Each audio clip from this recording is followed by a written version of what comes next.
My favorite quotes from Baird T. Spalding's Life and Teaching of the Masters of the Far East.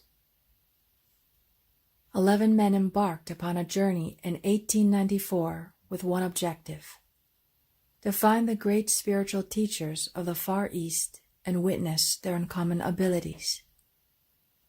Volume 1. Death is then an avoidable accident.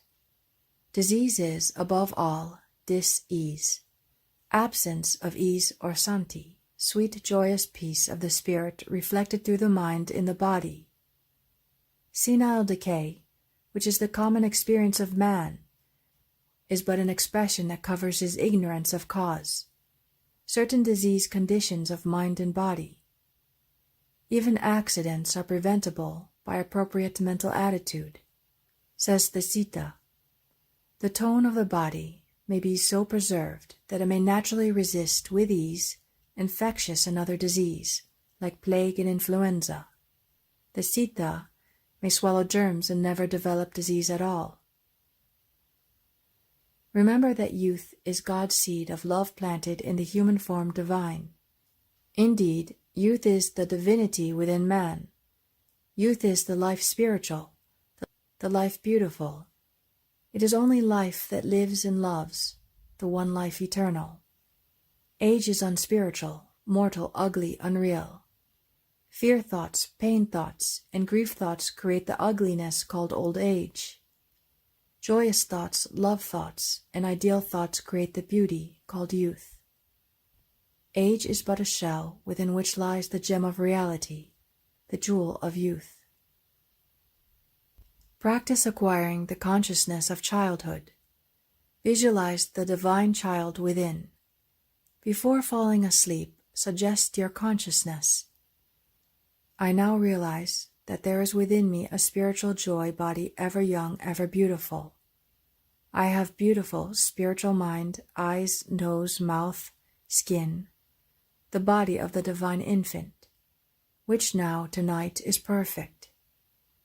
Repeat this affirmation and meditate upon it quietly while falling asleep. Upon rising in the morning, suggest to yourself aloud, well, dear, addressing yourself by name, there is a divine alchemist within.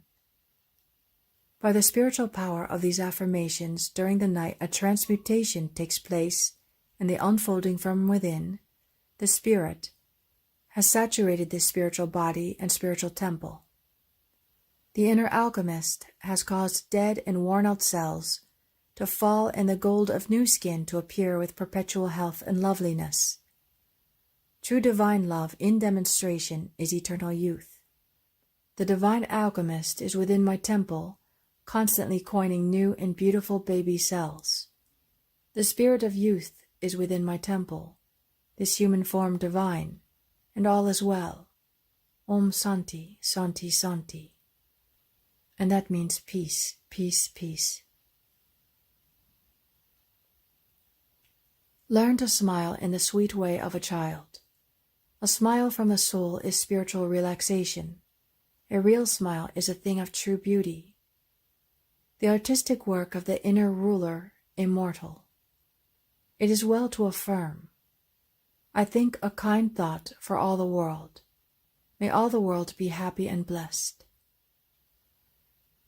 Affirm before taking up the work for the day.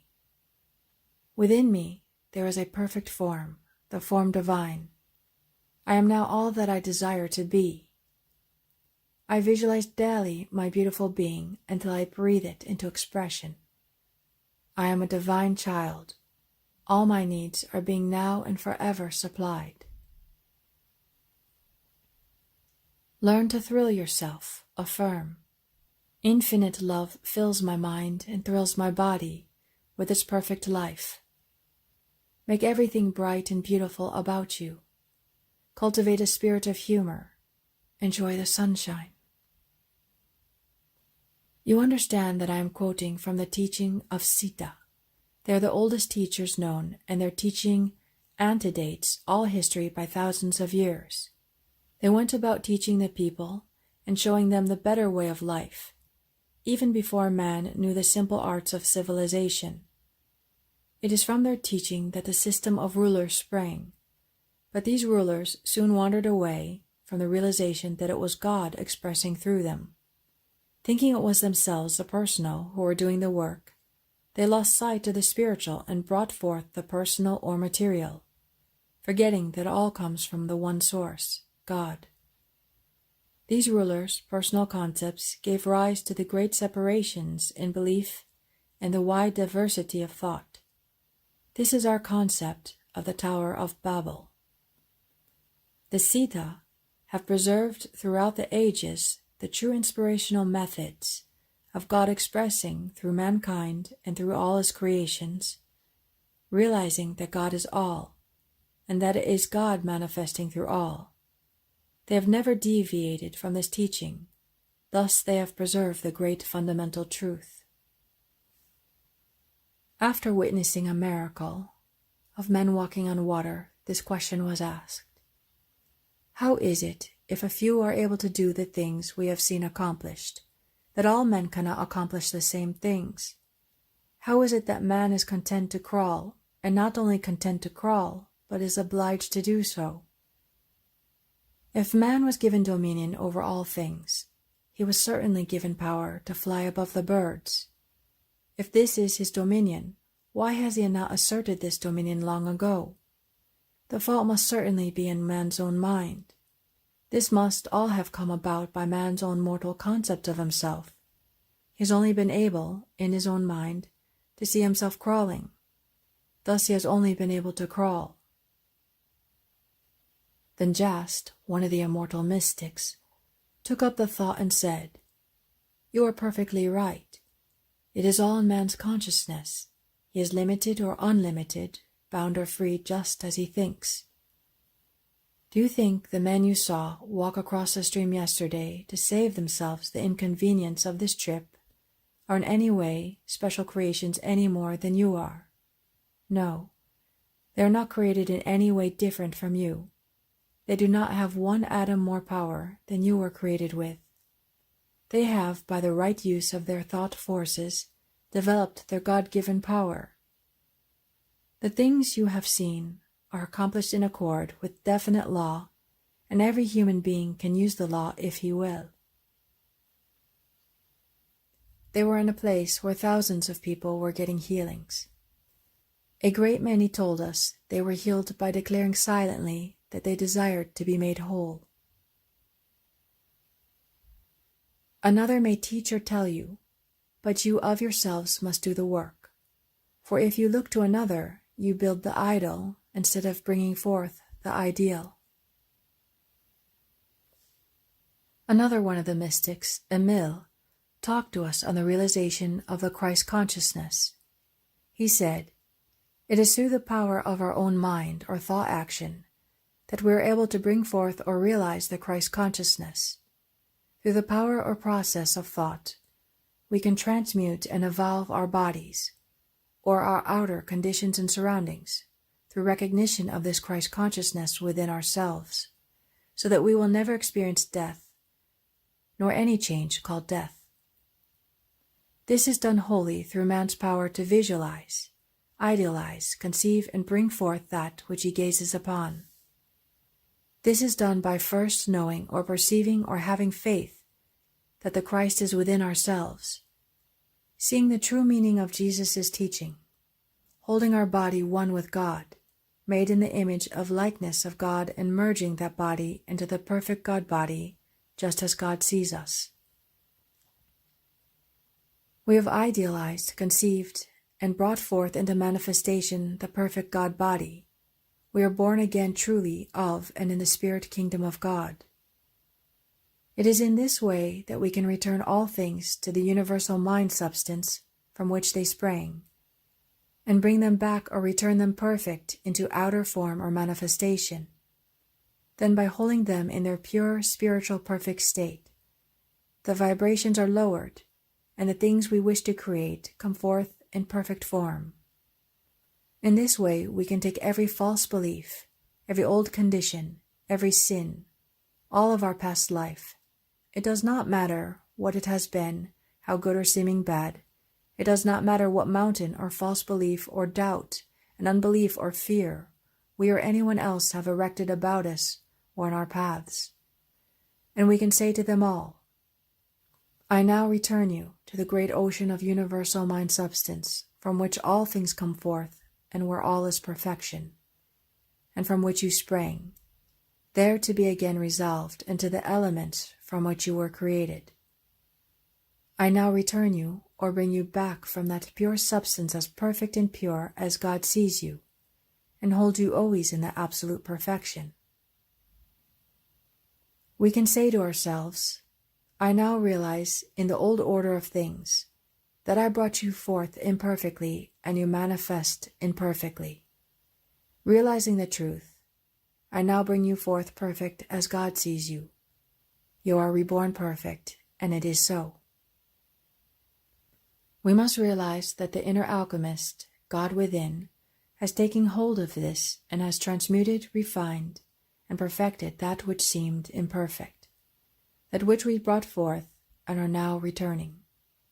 We should realize that it is refined, perfected, and transmuted, just as our own bodies are refined, perfected, and returned to us as God's body, joyously perfect, beautifully free. Finally, we should realize that this is the perfect Christ consciousness in all and for all. This is hid with Christ in God. Volume 2. That which I desire is already in visible form. I form in mind only that which I desire. As a seed begins its growth underground, in the quiet and in the dark, so does my desire now take form in the silent, invisible realm of my soul. I enter my closet and shut the door. Quietly and confidently, I now hold my desire in mind as already fulfilled. Father, I now await the perfect outpicturing of my desire. Father, Father, within me, I thank you that now in the invisible, the fulfillment of my desire is always established, and I know that you have poured out lovingly and lavishly to all an abundance of your treasure, that you have filled every good desire of my life, that I may partake of your opulent supply, that I may realize my oneness with you, that all of your children may realize the same, and that whatever I have, I may pour out to help all your children. All that I have, I give to you, Father. With all my strength, no act or thought of mine shall deny that I have already received in spirit the fulfillment of my desire, and it is now brought forth into perfect visibility. In spirit, in soul, in mind, in body, I am true to my desire. I have perceived my good in spirit. I have conceived it as a perfect idea in soul, and I have given true thought form to my desire. I now bring into visibility or true manifestation my perfect desire. I thank you, Father, that I now have that love, wisdom, and understanding, life, health, strength, and eternal youth, harmony, happiness, and abundant prosperity, and the method of bringing forth from the universal substance that which will satisfy every good desire. Volume 3. The Light. As I stand alone in your great silence, God my Father, in the midst of me, there blazes a pure light, and it fills every atom of my whole being with its great radiance. Life, love, strength, purity, beauty, perfection stand forth in all dominion within me. As I gaze into the very heart of this light, I see another light, liquid, soft, golden white, and radiantly luminous, absorbing, mothering, and giving forth the caressing fire of the greater light. Now I know that I am God, and one with God's whole universe. I whisper to God, my Father, and I am undisturbed. Still in the silence. Yet in this complete silence there exists God's greatest activity. Again I am undisturbed, and complete silence is all about me. Now the radiance of this light spreads to God's vast universe, and everywhere I know there is God's conscious life. Again I say fearlessly, I am God. I am silent and unafraid. I lift the Christ high within me and sing God's praise. In the tones of my music inspiration hums. Louder and louder within me the Great Mother sings of new life. Louder and clearer with each new day inspiration is lifting my conscious thought until it is attuned to God's rhythm. Again, I lift my conscious thought until it is attuned to God's rhythm. Again I lift the Christ high and give close ear that I may hear the glad music. My keynote is harmony, and the theme of my song is God, and God seals my song as truth. Behold, I am born anew, a Christ is here. I am free with the great light of your Spirit, God my Father. Your seal is placed upon my forehead, I accept. I hold your light high, God my Father, again I accept. Stop for a moment and just think of the allness of God or primal cause, with no beginning or end, with universal scope, and surround yourself in this. As you become faithful and worship this and this alone, one God, one almighty presence, you will find that the vibrations of your body will change from the human to the God or primal vibration. As you think, live, move, and become one with this vibration, you do worship, and what you worship, you idolize, you become. It is thus with and for all humanity. There is but one God, one Christ, one union, one man, one general household, all brothers and sisters, all one. God cannot be brought forth as a person or a personal image, but as an all-inclusive universality, interpenetrating all things. The moment you personalize, you idolize. Then you have the empty idol. You have lost the ideal. The ideal is not a dead Savior or a dead God. To make God alive and vital to you, you must think and know that you are God. This is more living and vital to you than anything. This is the divine science of your being. Then you, the Christ, your Redeemer, becomes alive and one with you. You are that very thing. This becomes the motivating force of your whole life. You are redeeming yourself, the true you. You are one with God, truly God. By reverencing, love, and worshiping this, it becomes ideal to you, God right within and active. Out of the blackness of disorder and its outpouring of human misery, there must arise the order which is peace. When man learns that he is one with a thought which is of itself all beauty, all power, and all repose, he will know that his brother cannot rob him of his heart's desire. He will stand in the light and draw unto himself his own. Let pass through your mind, my son, only the image you desire, which is truth. Meditate only upon the true desire of your heart, knowing that it does not wrong any man and is most noble. Now it takes earthly form and is yours. This is the law through which you bring forth your heart's desire. Let him who puts forth his hand to draw the lightning to his brother recall that through his own soul and body will pass the bolt. It is our vision that this present holds all the future. Nothing save the accomplishment of the present give form to the future. Thus humanity has but one road. If the present be made perfect, the future must be perfect. It is not the present perfection delayed to some future perfection. It is the conscious present perfection that brings forth the consciousness of the perfect future. Wherever we go, we find a people that had at one time lived wholly in the present. The whole future was in complete accord with the attainments of the present, so the future could take no other direction. Thus the injunction, take no heed for the future. All their precepts were, live true in the present, and the future must be what the present has been.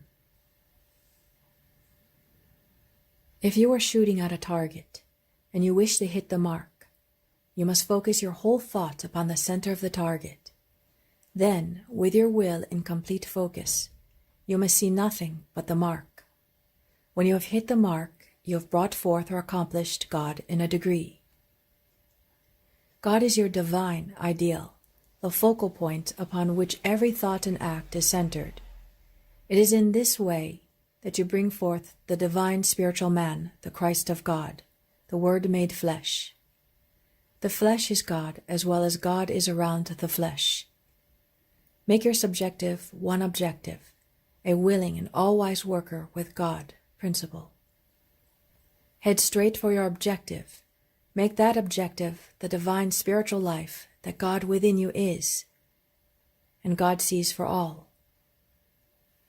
No one ever accomplished anything unless, with all his will in complete focus, he held his objective, God, directly before the pure mirror of his thought force. That thought force is himself acting as God, demanding of himself that his attention be so thoroughly focused upon his objective God that it, God, is brought forth instantly. The instant God is objectified, present the mold or pattern you desire, and it is filled full. If this were not an absolute fact, you would not or could not have thought of your desire. When your desire is set forth in this way, it is divine. With your divinity always projected, your desire is conceived in divine order. It is wholly within your power to say when it shall come forth. You are always in command. You have all power to speak the word of authority. To all outer things your command is complete silence. Now you can say definitely and knowingly, there is no greater power than the Christ within me. I now send forth my Christ-endowed word. It does accomplish all things instantly. There is no greater driving forth than my Christ-endowed word. I praise, bless, and send it forth with abundance, harmony, and perfection. You have first spoken the word, God, which represents your true desire. Never go back again to the asking. This attitude engenders doubt. But go on, recall what you have done. You have put forth your Christ word. You are in command. The thing is finished and complete. It is in divine order. I thank you, God, for life and light, abundant, full and free, for perfect, boundless wealth and power, unhampered liberty. The first step is fully and completely to control all outer activities of thought, mind, and body, with the thought always uppermost that you are cultivating the habit of perfection, the God habit, the Christ of God habit. Do this wherever you are, every time it comes to you during your working or resting hours. See this perfect presence within you. Get into the habit of seeing this perfect presence as your real self, this Christ of God presence. Then go a little further. See a divine white light dazzling in purity and brilliance, emanating forth from the very center of your being. See it shining with such brilliance and glory that it emanates from every cell, fiber, tissue, muscle, and organ of your whole body. Now see the true Christ of God standing forth triumphant, pure, perfect, and eternal. Not the Christ of me, but your own true Christ of God, the only begotten of your Father God, the only true Son of God, the triumphant and all-conquering Godhead.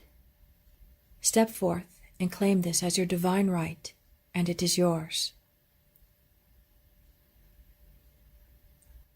Every time you say God, know fully that you are presenting God, and will do the world a greater service by so doing than by presenting me as the Christ of God. It is far greater and nobler to see yourself as the Christ of God, you yourself presenting God to the world and beholding God as yourself. You sit back and pray to me to intercede for you. It is wonderful that you do present me to the world as the Christ of God and recognize the God qualities presented through me, just so long as you do not make an idol or image of me and then pray to that idol. The moment you make a graven image of me and pray to that image, you debauch me and yourselves. It is well to see the ideal that I or anyone else presents, then make that ideal your very own. Then we are not apart or separate from God. As such, man conquers the world. Do you not see the greater thing to be accomplished by standing forth one with us in God? If you cultivate this with love, reverence, devotion, and worship, it becomes a habit, and soon it is all of you, your daily life and existence. In a short time you have brought forth divinity. You are once more the divine Christ, the firstborn of God. You are one with primal spirit, energy. Actually feel, see, and take hold of this great light. Accept, declare, and know positively that it is yours. And in a short time, your body will actually send forth this light. In every age and every condition, all through the great immensity, this supreme light has existed. It is everywhere. This light is life. When anything is made plain, we are enlightened regarding it. The light shines forth into our conscious concept. Soon the light of life will shine forth to your watching eye, as it has to all great ones. Many of these great ones are portrayed standing forth in a great blaze of light. Although you may not see it, this light is real and is life radiating from your body. In first taking up this work and perceiving the truths or the fundamental scientific facts underlying all life and the way of attaining thereto, you take the first step, and the exhilaration and enlightenment are so far beyond anything you've hitherto experienced that you decide to go on in the work. Then doubts, fears, and discouragement are allowed to creep in, and your ongoing seems to be retarded. You struggle first one way, then another, and you seem to be losing ground. The struggle seems to be too great for human beings to accomplish, and you begin to look at the failures all about you. You say God's children are dying on every hand, and none within your generation has accomplished the ideal of everlasting and eternal life, peace, harmony, and perfection which I idealize. You say that accomplishment must come after death, so you let go and find for a time that it is much easier to drift on and on with the human tide on the downward trend. Again, the race consciousness has had another setback. Another who had a great spiritual enlightenment and understanding and could have succeeded has failed, and the race consciousness has another binding hold upon humanity. Generation after generation gives it a still greater and tenacious grip. It is any wonder that human nature becomes weak and frail, and each in turn follows on in the same eternal treadmill, the blind following the blind, on and on into the eternal oblivion, and into the great vortex, where not only the body is forced into dissolution and decay, but the soul is ground between the never-relenting millstones of human perception and mistakes. If you would realize, as I did and as so many have done, that it is far easier to work out your own problem in one earthly experience than it is to go on and accumulate a race consciousness of good and evil that soon becomes an encrusted shell, that has been added to layer by layer upon an encrustation by each succeeding experience, until it takes superhuman force and sledgehammer blows to break the shell and release your true self. Until you do break the shell and release your true self, you will continue to be ground in the same vortex. You can work until you have released yourself sufficiently to get a glimpse of the horizon's grander view. Here again you cease to struggle, your mental vision is cleared, but your body is still encased in the shell. Realize that the newborn chick, when its head is free from its shell, must still go on with the struggle. It must be entirely free from its old shell or environment before it can grow into the new, which it has sensed and perceived, as soon as it has broken a hole through the shell once encasing the egg from which it grew. Volume 4. The spoken word has a great power, but there's one thing certain. We must select the words, and then we must give them power. There is no power in a negative word unless we do select and give the word power. It does not of itself contain power. Power must be given to the word by the one who speaks it. Of course, as the Eastern philosophy goes, the thought which precedes the word is more important. Consequently, the thought can be the motivating force behind the spoken word, and in that way it adds power. And as the masters put it, the word must go forth and create. Now, if a word is spoken idly, or without force of thought, it does not accomplish. By the selection of that word, the power given to it through thought cannot help but accomplish that very thing for which it is sent. That is why they claim such selectivity for the spoken word, and that is why they say the spoken word is always selective. That power which we put back of the word to accomplish must be the energy that we ourselves perceive. As they put it, not the energy which you give to the word, but the energy that you perceive for the accomplishment of that word is what matters. Jesus said, "My words are spirit, and they are life, and they do accomplish that whereunto they are sent." Spirit is the creative cause in the universe, and our words are potent only as this same spirit is seen as the operative force back of them. It is the activity of the force of nature that makes the seed grow, for no seed has power within itself. It is a container or vehicle of that force. So it is with words. The scriptures say, "The word is a seed," and the power of spirit acts upon words as nature does upon the seed. Our consciousness or awareness of spirit is the focal point in this matter of the power of the word.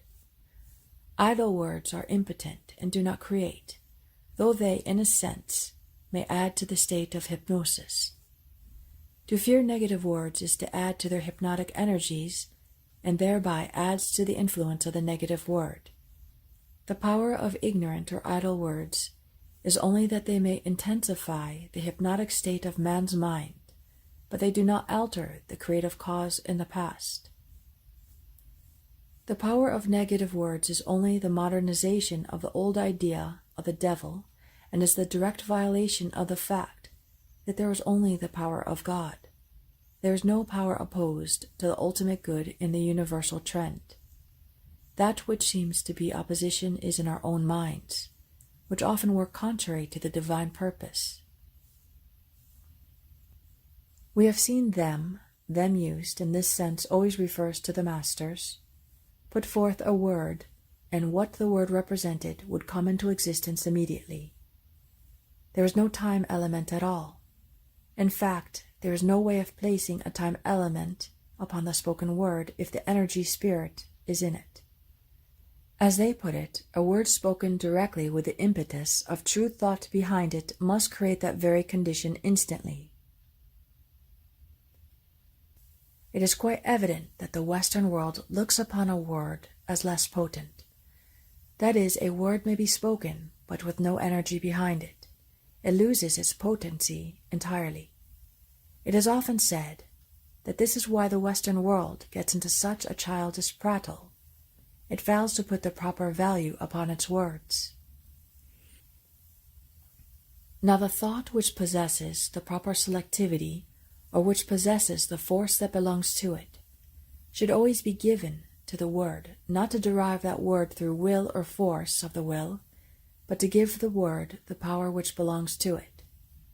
That, of course, is the power of the spirit, and this is included in our words only through highly selective thought which corresponds to the creative purpose of the universe. In that way the will, which has directive ability, sends a word forth, but it is not the will that gives power to the spoken word. The will selects or enters into the selection of thought and the speaking of the word, but the power is conceded or admitted through an enlarged consciousness of the presence and power of spirit. But when a word is selected for its meaning and its use, it is always selected in the frequency where it belongs and is placed there. This should eliminate the fear which many have of negative words, and at the same time should inspire the individual to a more intelligent selection of his words and how to put them to better use. To think the thoughts of God after him would be the essence of spiritual power, for back of such words would be the very power that created the heavens and the earth. Man's words should always be an outlet for his own innate spiritual nature, and a means of establishing this spiritual nature in his outer being. To speak only in harmony with the highest and most constructive ideals would be to speak with the greatest power, and in this way, that which seems the greatest improbability would become the most probable, and that such words have the greater power. In other words, the more godlike the thought, the realization, and the consciousness, the greater the power involved in the process. As the Eastern philosophers express it, you could not be separated from principle one iota, and if you would use selective words, therefore every word that is put out can be selective, then you are not energizing a negative condition. You are only giving energy to the one conclusion. The Hindu or the Aryan always puts it, man is the creator of words. Therefore man is the selector, or he has dominion over those words, and he selects or places words in existence which must operate or become potent. Now in the measure that he uses this fact rightly, there is no way of connecting that power with negative words, as they put it. Consequently, negative words do not enter into or have any consideration from the individual who wishes to manifest forms. This thought of manifest form is always that condition brought into existence wherein man is able to create. That is where man has dominion over every word spoken. The Sanskrit language, in one of its phases, allows for that condition. There is in that the power to manifest. By that, we mean that one position of the Sanskrit language allows only 4 positive words or statements. That is, words that can be made into positive statements, and from these there is no deviation. Naturally, everyone asks what these 4 positive words are. They are always words which mean the positive declaration of facts. Each one can select them. Of course, the most positive word is the first word, God. Going back to the principle, you would formulate your statement with that as a basis. You would formulate with that word whatever positive sentence you wished. Thereby is the power of the spoken word. Your key word is always the highest, or God. Then you select the words which accompany that for your positive declaration. Just as all mathematical calculation springs from the unit symbolized by the figure 1, so must all words emulate from a single derivative or principle. God is, and because God is, I am. Because God is life, I am life. Because God is intelligence, I am intelligence. Because God is power, I am power. Because God is all substance, I am substance, etc. Father in Sanskrit means first mover, and the first movement of the mind of the individual must always emanate from the one source, and it must be sustained through the consciousness of the individual. To admit anything into the individual consciousness that does not originate in the facts of God is to adulterate the process of life in himself, and to this extent he becomes unaware of the fullness of his divinity. He must give himself to the underlying facts of life in their entirety. He must tarry at Jerusalem. His content with the all, and to the holy or entire Spirit of God, is the motivating energy of his every thought, word, and act. Man cannot express a word or thought outside of his own field of competency with any manifesting power.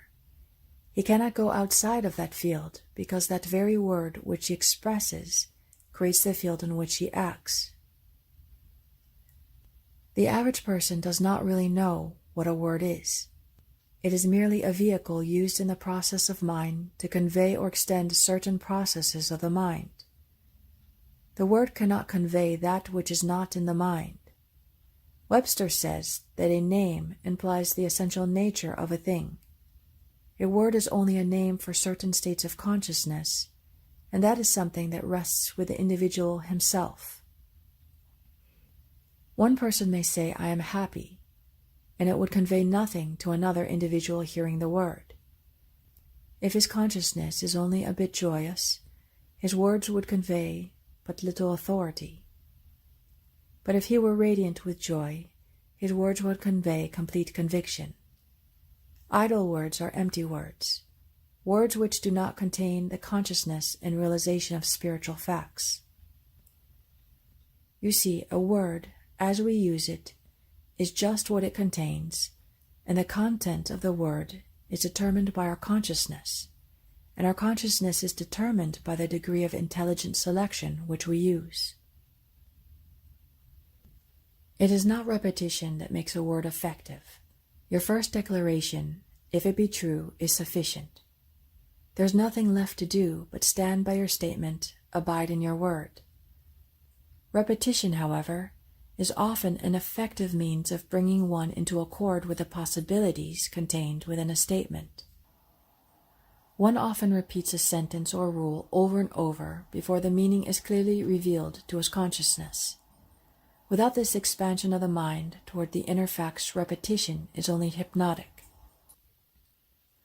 If man repeats words and they do not become hypnotic to him, this repetition brings him into closer accord with the facts back of the words.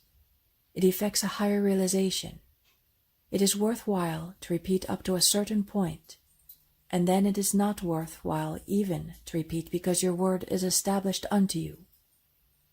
When you understand that your word is clearly established, repetition is of no more value whatsoever.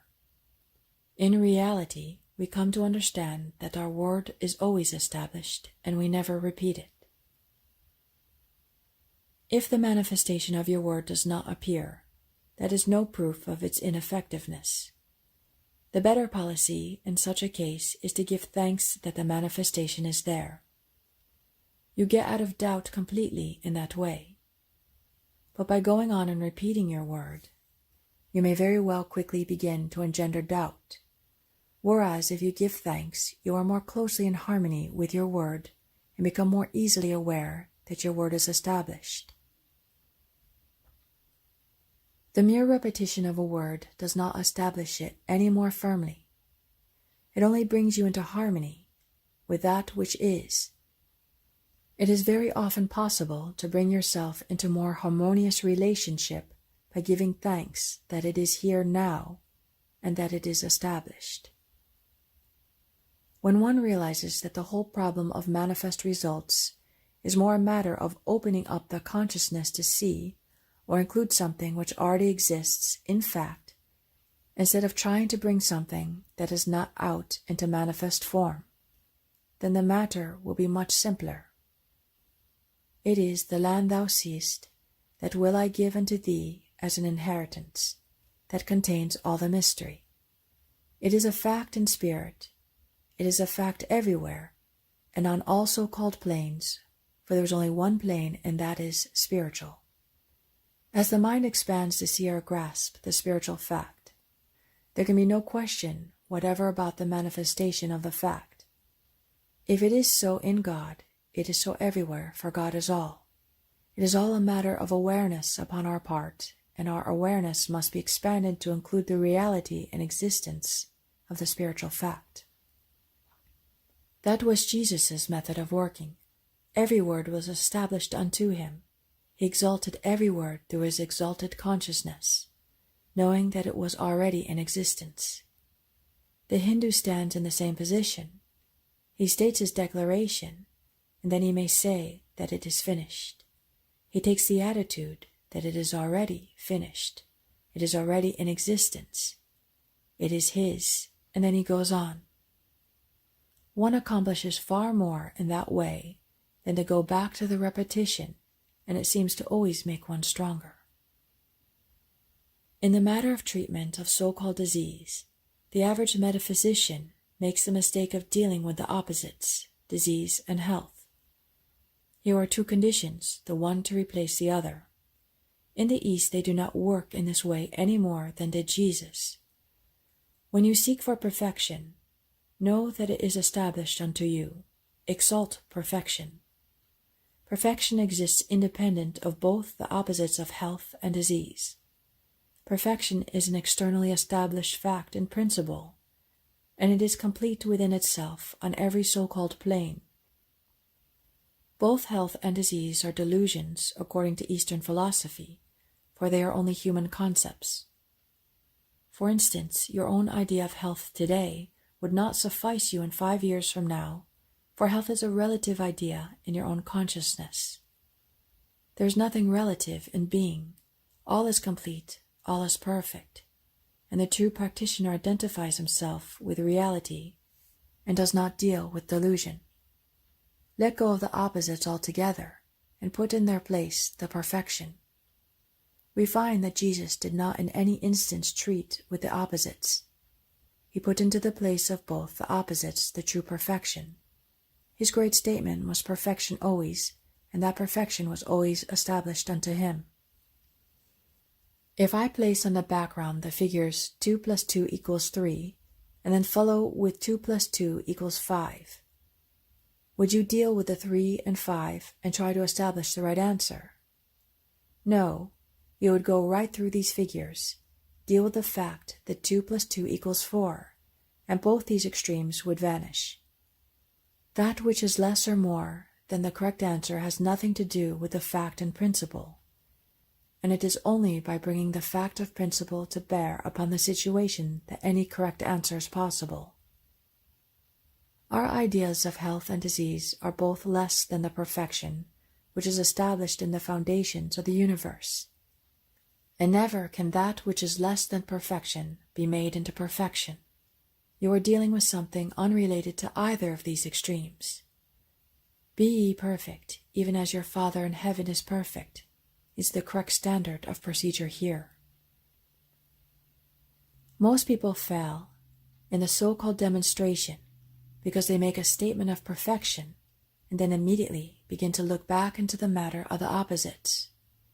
Only if thine eye be single shall thy body be filled with light.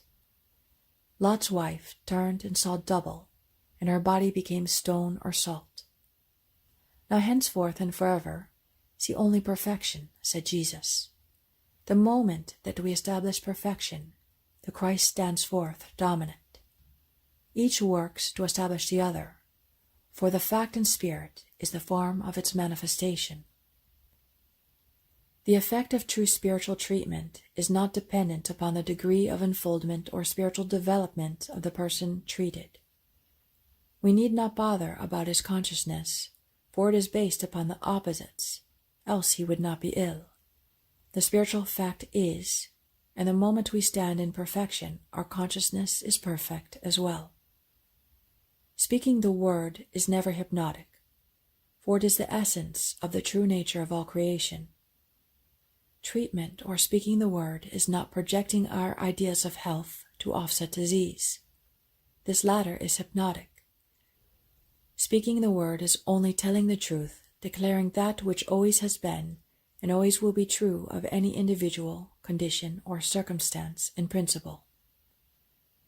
Hypnosis is a result of speaking from the human mind with its imperfect concepts. It is not necessary that the sick or needy person ask for your help, nor that he be conscious that you are sending forth the word to him. If you send it forth on the Christ right ray, you are merely presenting his own innate perfection to him. In this way you liberate both yourself and him, for you are not dealing with anything but fact. You are not working against the will of any individual when you work with perfection, for the innate will of everyone is for perfection. This rather frees his will from its entanglements in the realm of false habits and concepts. There is no so-called influence in this sort of facing the situation. It is merely calling forth that which has always existed until it arrests the attention of everyone involved and they merely see that it is so. There is power in the spoken word always if we see it as spirit, for then it can be nothing but spirit. We are the determinator. We are both the power and the expressor of that power, and we are the sole determinator of what that word shall carry with it. There is power in medicine on exactly the same basis. It is but the conveyor or means by which the mind of the patient is expanded to admit the creative authority of the universe. God is in the doctor, the patient, or the pill. Any individual, regardless of his profession or status, need only project the perfection. Of course, if we always would work in that perfection and manifestation of perfection, we soon would get out of medicine completely. Our word would heal. There is no harm in using an agency in an attempt to minister to the needs of suffering mankind. There are many steps and many methods, but only one power. If our ideal is perfection, we are going to arrive at a point where there are no agencies. The agency which an individual employs only indicates the progress he has made in his own mind as to the suitable and most efficient means of admitting perfection into his being. One thinks it must come through a pill. One thinks it will come through affirmations. But through whatever it comes, it is the perfection of principle that manifests. Only the highest ideals are adequate to contain the full measure of power that exists in divine principle. For the larger the container, the more can be conveyed. When the container and the contained are one, perfection, then it is complete in every plane. In treating at a distance, or what metaphysician calls absent treatment, thought is more rapid and potent than words. Thought does not know time and space, while a word or audible sound belongs on the material plane and must traverse space and endure in time in order to reach its destination. Notice how instantly your thought is at the sun, the center of the earth, or at any other place. Thought does not travel, it is already there. Every fact in spirit is already there, and further, it is already in evidence. To see this fact is to lift yourself into this fact, and to see it for another is to lift him into it.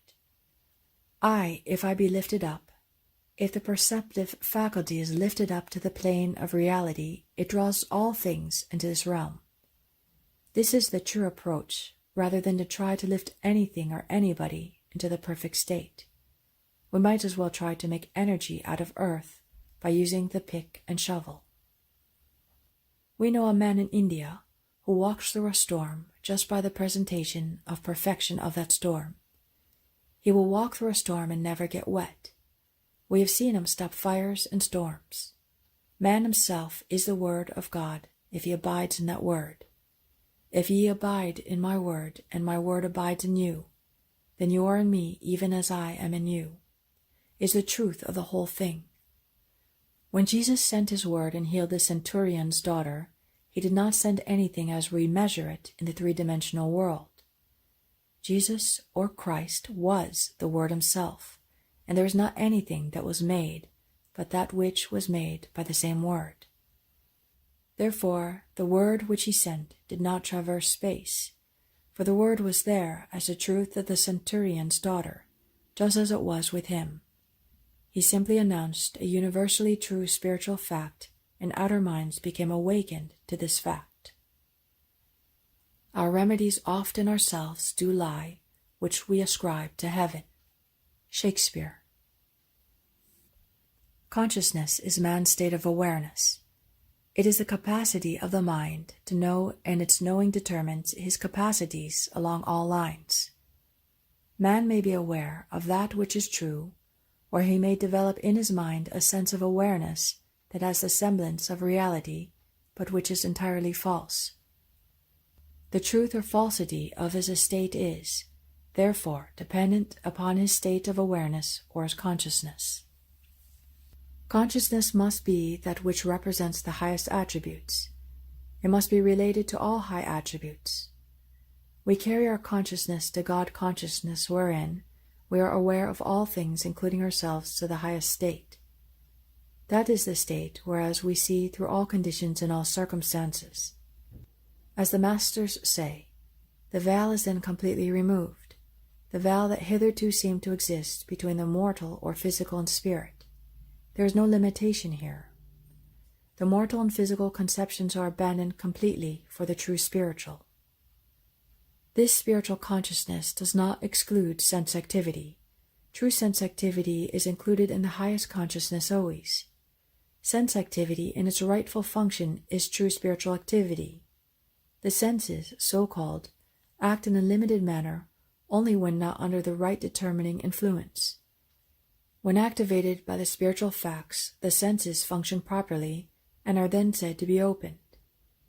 The question is often asked, in what state of consciousness is the individual when in trance? Trance is only a partial expression of sense activity. We might just as well carry our consciousness to the true activity or completion always, and when this partial expression becomes one with true activity, we are never in trance and we are never under any destructive hypnotic condition. This same fact applies to what we commonly classify as subdivisions of consciousness. One should not attempt to classify consciousness, for it cannot be subdivided. It is one consciousness, and in that state we cannot think in terms of divisions or separations. The subdivisions are illusions, the same as illusionary trance. They are so subtle that they can be very deceptive to one who is not using higher discrimination. It is so much easier to see it all as one. The subdivisions originated with man. Man saw the subdivisions as attributes when they are really not such at all. The thought of most teachers is possibly for clarity in conveying the message, but it is better for them always to make it one thing. Simplicity in the end is always the greatest clarity. The trouble with subdivisions is that they are almost always considered as attributes. It is better to keep your eye fixed on one. We get into negative conditions through using subdivisions. They are nearly always symbolic, and most of our symbols represent subdivisions of consciousness. That is another reason why symbols no longer suffice. It is well known today that we have worked through symbolism. As the Masters say, we are in the pure light of day and consciousness. It becomes far simpler to have that consciousness, that complete light, as our aim without any subdivisions whatsoever. Take the matter of eating, digesting, assimilating, and the rebuilding of the body through the conversion of food into energy, muscle, bone, blood, teeth, hair, etc. Imagine that you worked out a theory that each one of these is a separate function to be dealt with individually, and that you had to determine with each meal just what portion of your food would be handled through each one of these particular functions, and just when each would function in turn. How could you escape confusion? The fact is, you recognize it is as one process with many phases, and each one of these phases is a self-operative process within a single system. In a normal physical state, there is not a single phase of the entire system that functions independently, but every one of the various phases is but the working out of the single system. The body is only a symbol of the soul or the man who lives within the body. That is, the body is a symbol of the workings of consciousness. To protect and determine that which enters into consciousness, which is through the control of one's attention, the entire system of consciousness is self-operative as a single system. There is not conscious, subconscious, superconscious, but just one radiant living consciousness of reality. This is the state of complete freedom from symbols and therefore from hypnosis. Some people become so interested in the psychic sense or the lower phases of consciousness that a complete earth life is given over to it to the extent that the true consciousness cannot manifest. The best solution is to simply let go of it and become one with the whole. This is what Paul inferred when he said, "Reckon ye yourself to be dead unto sin, but alive unto God." The difference is in clear knowing and influenced knowing. Clear vision is what clairvoyance intends to convey, but the commonly accepted meaning of clairvoyance is partial or clouded viewing, seeing only in part. There can be certain relative phenomena brought into existence through clairvoyance and clairaudience, as practiced, or any of the 5 divisions of consciousness, but they can never be or lead to the whole. You see, they may become false, and under a manifestation of these conditions we may get a false concept completely, which I usually refer to as a negative concept. When we stand one with the whole, we cannot be either negative or false. It should be clear knowing of truth itself. We cannot reach the state of knowing or that one consciousness through mediumship or any form of hypnosis. All are distinctly detrimental to the spiritual unfoldment. In that high sense, all senses become one. They all become one in perfect coordination. Our senses coordinate absolutely, and every part and cell of our bodies coordinate and vibrate in unison. One great trouble with these other conditions is that we are likely to have one member of the body vibrating in the wrong field, and then the new cells do not match themselves properly to the organ to which they belong. Each cell that is created represents the organ to which it will attach itself. If one cell gets out of the vibratory field in which it belongs, it may attach itself to the wrong organ, and then you can have a discordant condition. This discord is often extremely intensified by the various occult methods of concentration upon the physical centers or organs. This practice only superimposes a hypnotic state more definitely into the manifest form, and greater confusion results. In the first place, hypnosis is only a function of a partial consciousness or specialized consciousness in some particular form of direction. Therefore, the more diversified the field and departmental the consciousness, the more hypnotic it becomes. And to willfully work in subdivisions and phases of consciousness would be the most definitely hypnotic in influence. The attention should always be directed into the whole, into complete oneness, and then the distribution of vibratory energy is carried on through the mechanism of consciousness just as it is in the body. Then there is perfect synchronization or harmony throughout the entire organism. The idea of an inner and outer consciousness is also a phase of hypnosis, for the theory imposes a sense of separation or division. There is in reality not an inner and an outer consciousness, nor personal consciousness and a universal one. When the self becomes conscious in the outer, it is only one attitude of consciousness, and it is complete in every way, and it is one in and with universal consciousness. I and my Father are one. We are then not conscious of an inner, for the inner and outer are one. The whole is always evident. If we see and project our vision or our ideal, it is for the complete wholeness. The masters call that being of sound mind, or completely sound in consciousness. It is perfectly sound and whole. The body is perfectly sound and perfectly whole as well. The knower and the thing known become one. Paul included that in his teachings, but it was never included in the translations.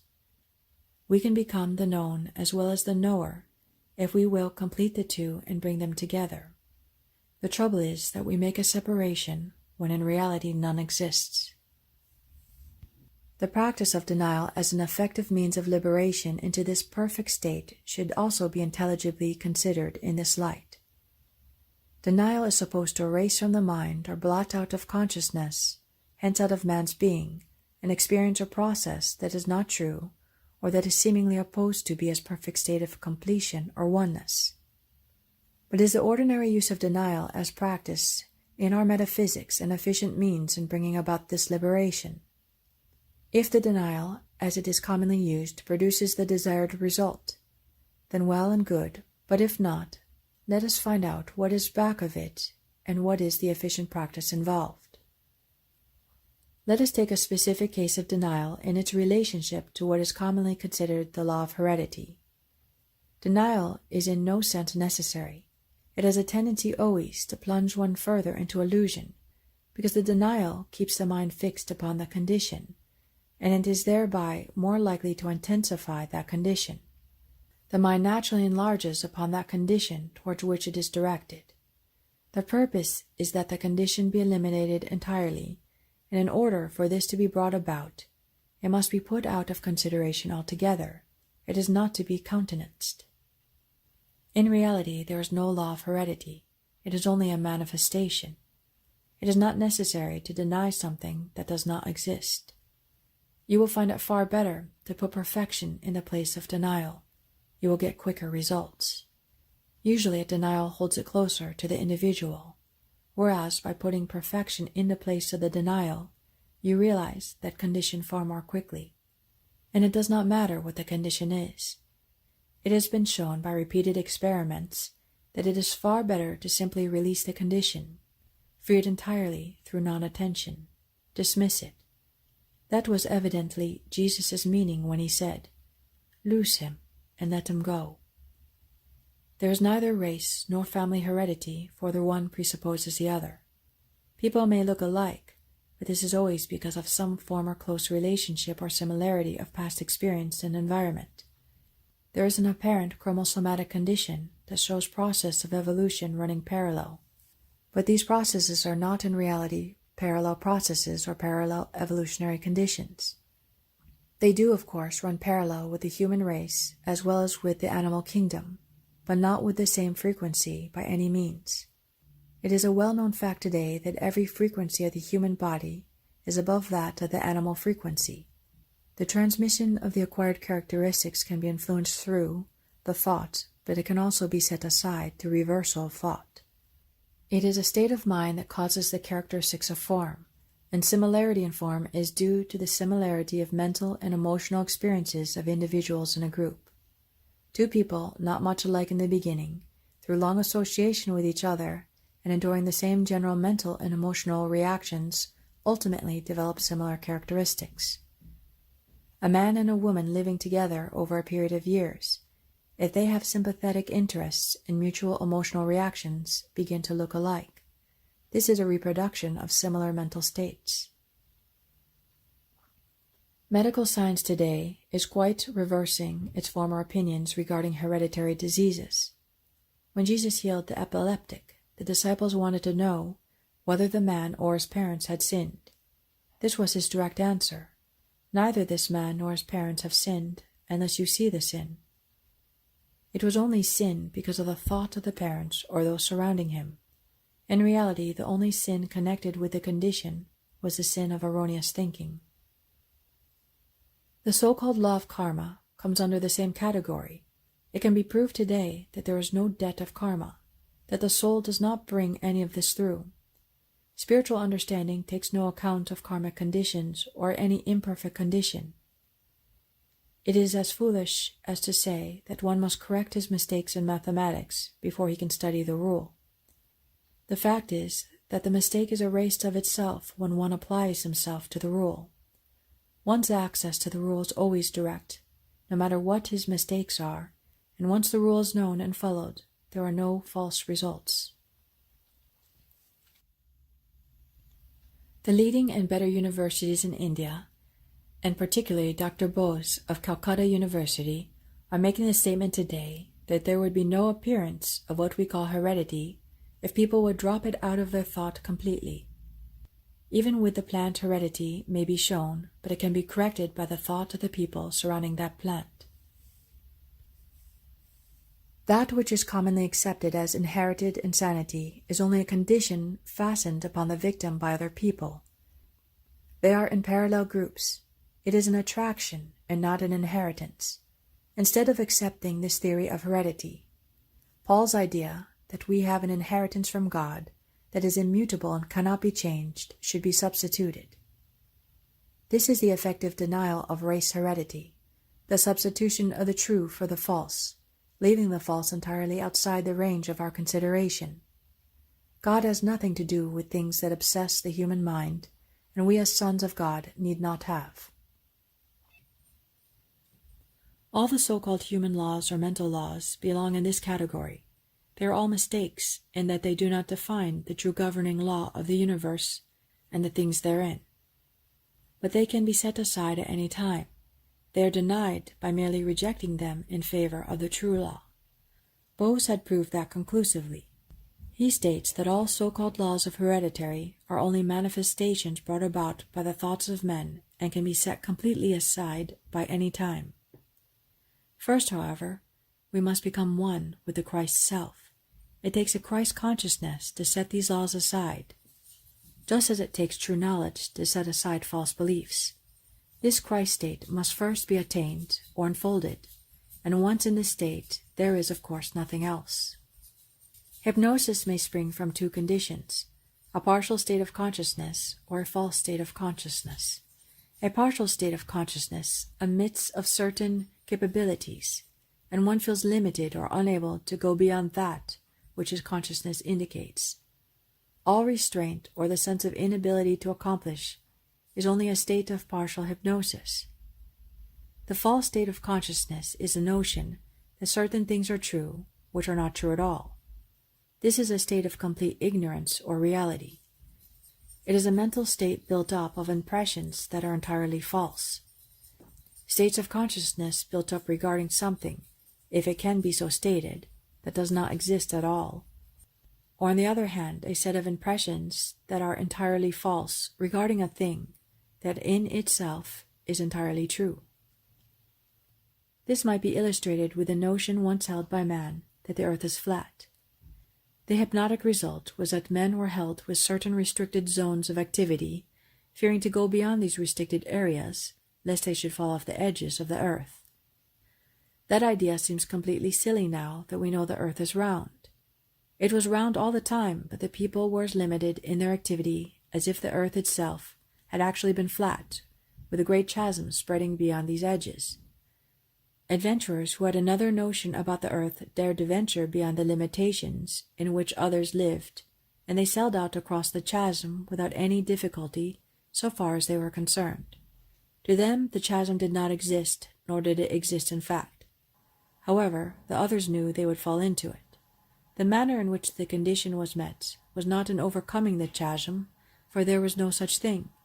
It was simply a matter of sailing out beyond the limitations of opinions, and it was found that no actual limitations existed at all. This is exactly the manner in which the masters meet every situation. What appears exists not at all, they say. They are not hypnotized by the opinions held by the race nor conditions as they appear to the race, for they know reality. Their determination is in the realm of facts, and they traverse time and space just as Columbus sailed across the edges of the earth. There were no edges to the earth, and there is no time or space to the master. They are all illusions, just as the flat earth with its edges was an illusion. This is what Jesus meant when he said, "Get thee behind me, Satan," as it is translated. In reality he said, "Get thee behind me, limitation," for there is no such thing. He put it out of the range of his consideration and conduct, for in his illumined state there were no such things. He saw through the hypnotic spell, the veil in the temple, and lived wholly in reality. In sleep the consciousness becomes completely universal. It becomes knowing, with all attributes alert. That is why we can often do in our sleep that we cannot do when awake. We submerge it because of our outer activities during the day. We go on in great hurry during the day, so that we become completely exhausted when night comes, and our consciousness immediately floods back to the all-knowing condition, though we do not know it. We are not conscious of what is taking place. We should be just as conscious as in our so-called waking condition. Sleep allows that complete consciousness to come into function. That is why psychoanalysis lays such stress on the dream state as being superior to the waking state. But the two, the sleeping and waking states, should be exactly the same. If we would turn our thoughts to this higher consciousness, we would be in the realm always. The dream is a more of a clairvoyant state of a very low order, unless we do turn our minds to a higher condition or knowing state. If we do this, our dreams are true always and are not something that has not actually happened to us at all. Dreams ordinarily are a mixture of the earthly and the higher experiences. If our thoughts were always of that higher condition, our dreams would correspond. Our days would be concluded the moment we went to sleep. Sometimes when a man is up against a stone wall, so to speak, due to serious problems which he cannot seem to solve. His state of exhaustion appears to quiet the outer, and very often the solution comes through. He has merely carried on the false practices of living until he has contracted his being as far as he can. It is just the same as if he had gone to sleep. The cessation of activity through exhaustion causes his mind to let go of the condition, and then the solution came through. The method of relaxation which the masters use is to let go completely of any outer condition and always project their thoughts to a perfect activity. The physical, emotional, and mental must be stilled by directing the attention higher. The difference between the ordinary dream and a nightmare is that in a nightmare, you have the psychic phenomena in evidence, becoming connected with an outer activity, and always thus permitting anything to come in, the same as in psychism or mesmeric influence. I have seen people hypnotized, and they were not themselves at all. They would act like monkeys or go about barking like dogs. This is quite similar to the nightmare. When you are in the nightmare, it is possible to come out of it if you will think of what you would think if you were in the waking stage. A patient has been known to cure himself entirely of extreme cases of nightmare by just thinking. By thinking while experiencing the nightmare, just what would I do if I were in the waking state? He would have accomplished the same result more quickly had he thought what would he do were he in the perfect state of spiritual consciousness, and would have raised himself nearer to that state. If he would ask himself what he would accomplish if he could see directly through the spiritual, it would become much simpler and more beneficial because it would be permanent. The breaking up of a nightmare becomes automatic if just before you go to sleep, you declare that you are one with perfection. It has no chance to enter when you are in this state. This same practice can be applied equally to the so-called waking state. All negative conditions and difficult problems can be corrected and solved every time by this method. You will find it very practical to ask yourself, when faced with problems or apparent negative conditions, what you would do if you were in spiritual consciousness. Get rid of the complexities of earthly living in this way. It is really just as simple as that. To be still and know that I am God conveys the case perfectly, for that is the completion of it all. And that other phrase, God is in his holy temple, let all earth keep silent before God and rejoice, is equally applicable. And again, in everlasting joy all things have their birth. It is the exaltation of soul as physical pleasure is the exaltation of the body. But it is the true emotional state of man, born from his inner release into the truth of his being. It is only when we get out of that condition of joy and harmony that we begin to feel separated from the highest. You are going to hear a great deal of that talk in the coming years in all theological schools. It is quite remarkable how that is now being brought about, and how this change is manifesting even in the teaching of children to become harmonious, and let the turmoil around them go on as it pleases without becoming a part of it. The moment you train children to react to constructive ideals and band together to promote harmony, developing the mass instinct in this way, you are destroying the very root of all unhappiness, misery, want, and war in the world. Our past method has been to develop the sense of strife. The moment that someone acted in a manner that aroused any resentment or resistance, everyone else began to take on the same attitude, and in this way we have been trained to develop the sense of strife. Only by reversing the process and getting back to the true state will we find our perfect social structure coming into the world. People generally are interested in the Master's idea of God and the location of God. We shall therefore consider this idea in the present chapter. However, it will be impossible to consider their ideal without including man, for to them God and man are inseparable. The Masters talk of God considerably, but they consider it as one attribute of being. Being as one attribute or a single entity comprising the entire universal system, visible and invisible. The mind of man got its idea of God through superstition about God. Men saw then nothing but the graven image. It was then necessary to bring him back to the realization that he is God, there being no separation between the individual and the universal, that man is an integral part of the whole, and is identical in nature with the whole. They teach that God is right within man always, just as Jesus Christ taught. That is always the attitude and thought of the illumined. Man is God. That statement, I am God, is one of the most definite statements that man can use. We have never known them to give instructions in writing, but they do give oral instructions or oral talks. They do not call their talks instructions. They are simply stating facts which are obvious, and they assume that the obvious should be known universally. Therefore they do not teach, but merely confirm, what all men instinctively know, and which is universally true. As a guide in individual progress, they suggest reading the Mahabharata, the Vedas, the Upanishads, and the Gita. This reading is suggested in preparation for one whose desire is to take the real inner work and for concentration. A few verses at a time are best. They never suggest reading the whole book through. They often read but one sentence in a whole day. The instructions given in the Gita are steps towards accomplishment of individual perception of what God really is, and to really bring the individual into the consciousness of what it means. No man will actually know God until he himself experiences the realization of God within himself.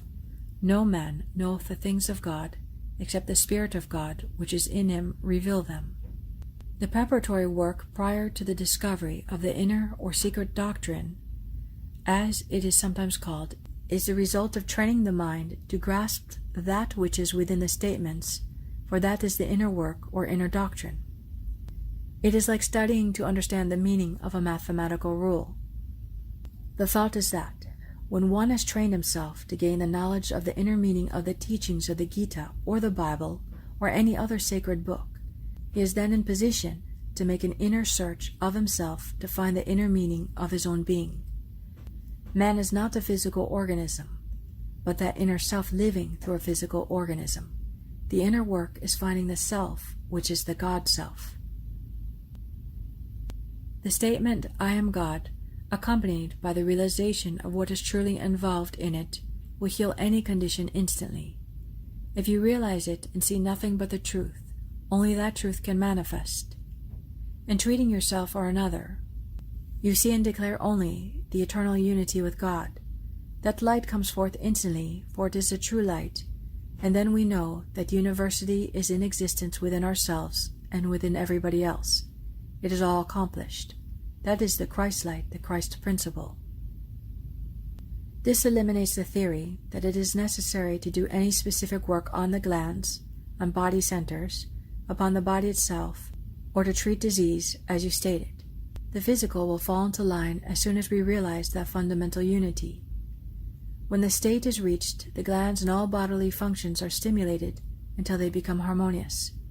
Every atom of the body is stimulated and aroused to action in perfect coordination with the spirit. It is the spirit that quickens. You cannot raise the bodily action into accord with spirit by the process of mind, for the spirit is above the mind, as the heavens are high above the earth. Flesh does not need to be spiritualized. It is already spirit in manifestation, just as water is oxygen and hydrogen in manifest form. The water is one in and with its source, and is identical in nature with its source. To separate oxygen and hydrogen from water would be to disintegrate the water itself. Your body is the temple of the living God in exactly the same manner, and when reunited with its source, the body becomes pure and perfect as radiant light, the light that was in the beginning and out to which all things were formed. That which makes the body appear to be something else is the clouded mentality that has imposed itself between the flesh and its true source. The body, temple of the living God, has become a den of thieves, robbing the body of its true sustaining principle. This is difficult for many to understand, for they think of themselves only in terms of their conscious thought. All such thoughts must be discarded. The realization includes the conscious mind, when the Christ mind has become the complete consciousness of the individual. For the conscious mind is then included in complete consciousness. All thoughts that we have embraced within our consciousness that are in variance with the truth must be given up. When any individual attains the true knowledge of God, his works will be completed instantly. If he would stand completely one with God, it would be finished instantly. Jesus said, "It is finished." and from then on went right on to other accomplishments. If we ourselves recognize perfection, we become the perfection itself. We need no other recognition. It is all God, if we wish to put it that way. That was the only thing which the people 2,000 years ago had against Christ. They thought it blasphemy that he should consider himself as God, for their state of hypnosis could not fathom the mystery of his position, which is the true position of all men. But that was the only thing they had against him. When we make that same statement before unillumined people, those steeped in ignorance regarding the true state of all creation, they accuse us of blasphemy today, just as they did Christ 2,000 years ago. But why should we care? So long as we care what people think, just so long will we keep ourselves in subjection to the hypnotic spell on the earth. But one who is awakened never goes about making such outward statements to the profane world. One meaning of I am God is, I am silent. The attempt to make God a trinity came through the idea of differentiation of the one. The reduction of all elements to the one element or emanating energy leads to the three in one or unity, and directly to the true trinity or triad as one attribute of being. This is the Holy Spirit, the whole I, the creative spirit as complete reaction. The moment we project our thought to the Holy Ghost, we are projecting our being to the complete creative spirit in action. It is the movement of the whole as a unit. When the Holy Spirit comes upon you, you are conscious that all action within and without is but the complete action of the principle in its entirety, without the slightest sense of separation or deviation. It is one action. There can be no actual sin against the Holy Ghost. In the original text we find nothing about the expiation of sin. Man alone commits what he himself calls sin, and man alone forgives sin. The Son of Man on earth has power to forgive sin. There could be no sin against the Holy Ghost, for it is impossible for man to divide the indivisible or to actually separate the uni-action of the one. He only seems to do so. That is where the divine rights of kings come from. If the king is in his divine right, he can make no mistake, and man, and as king, could make no mistakes. This did not refer only to a certain king or family ruling over a nation, but to man ruling over himself. When he rules over himself, he becomes a king. Every man is a king when he knows himself as God. When he knows himself as God and exercises his God authority to completely subject every phase of himself to the one idea. The interpretation of God speaking to individuals or group of people as designating only that particular person or group is false. When God speaks to one man or one nation, he speaks to all men and all nations. For he created of one blood all nations of men, and he is no respecter of persons. But from this false interpretation, man has built up separate groups into nations. The Orthodox churches, according to Dr. Lyman Abbott, have done more towards the retrogression of civilizations than any other influence because of their hatreds. The first intention in the presentation of God was that you look immediately to the light which emanates from your own being, and from the being of every individual as being one and the same light, and that God equally manifests himself to and through all beings in exactly the same sense, without partiality or distinction. The moment you can project your vision to that light, you are at once conscious completely, namely, in the divine consciousness, and there can be no separation there. With no sense of separation, there can be no separation in creed or race or nation, and hence no strife or war. This is the theory back of our experience in walking through fire. The masters told us afterward that we had raised our vibration to such an extent that there is no conflict between us and the fire. There is perfect harmony and oneness. We clearly saw the fire raging all around us, but we felt no heat or discomfort. Our clothes were not even scorched. The experience had quite recently been duplicated in London by a young Hindu yogi under the severest scientific test conditions. Pictures of this incident were shown in America on one of the newsreels, and Edwin C. Hill, famous news commentator, wrote at some length upon the subject. Copies of this comment were mailed to 100 teachers conducting classes on these lessons. The life of the masters is simply the God life. They always put it, life is light. The moment we express light, life emanates. If you live the life, then you will know, and that knowing is complete. It is not a life of asceticism or apartness. It is a life and light in unity. Anyone can break his seeming bondage to a condition that is not godly by simply letting go of the bondage completely. That was our training from boyhood on. If a discordant condition came into our surroundings, we let go of it completely.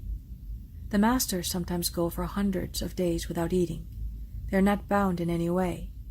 But when they do eat outwardly, they do feed upon the prana, or spiritual substance, that is all about them.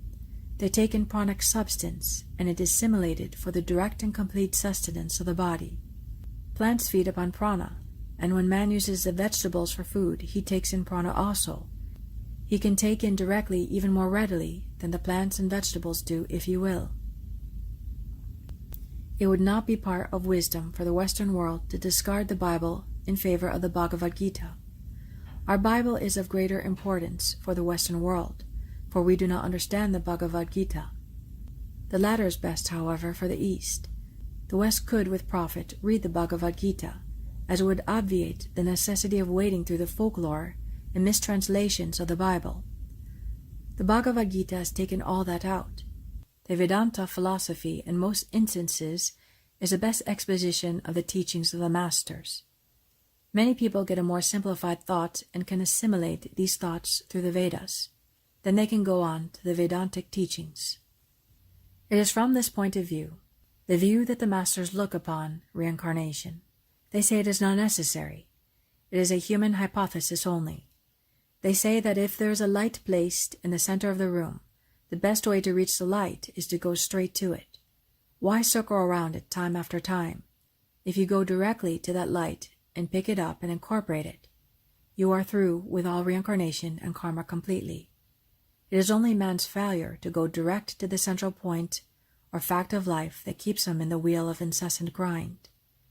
If he will accept that central fact, which is the light that lighteth every man that cometh into the world, he will have arrived, and all his going around and round will have ceased. It will have come to an end. All of these great problems that afflict the mind of man are completely overcome when he lives the life of the masters, or the life of his own mastery, the true inner self. Jesus' firm statement was that the truth makes you free. Man gets rid of the idea that he is not God by refusing to accept the negative statements. The statement, I am God, held habitually as the secret fact within his own nature, frees him from the negative statement that he is not God. It is always better to state the truth than the untruth. If one is overly cautious and is not fully awake to himself, this may seem like laying hold of your divinity by means of blind faith, but that is not necessary. But if you take it wholly on blind faith, you have made a separation again and would never get to the goal. It is far better to say I can, and then go right on to I am. I can is the potential fact, but I am is its fulfillment in your consciousness. Jesus said, I am the way, the truth, and the life. You can never be that which you are not, nor can you be anything but what you are. If you can become anything, as you put it, you are that. It is really not a matter of becoming. It is a matter of being. Because you accept the I can't attitude in any condition or circumstance, you have accepted a division. Jesus said you could not compromise with sin. You cannot deviate from the fact and express that fact. When Jesus considered the suggestion that he turn the stones into bread, he realized that the stones were already in existence and in manifestation, and he did not need to change the stones into bread, as he could stretch forth his hand and the bread was there.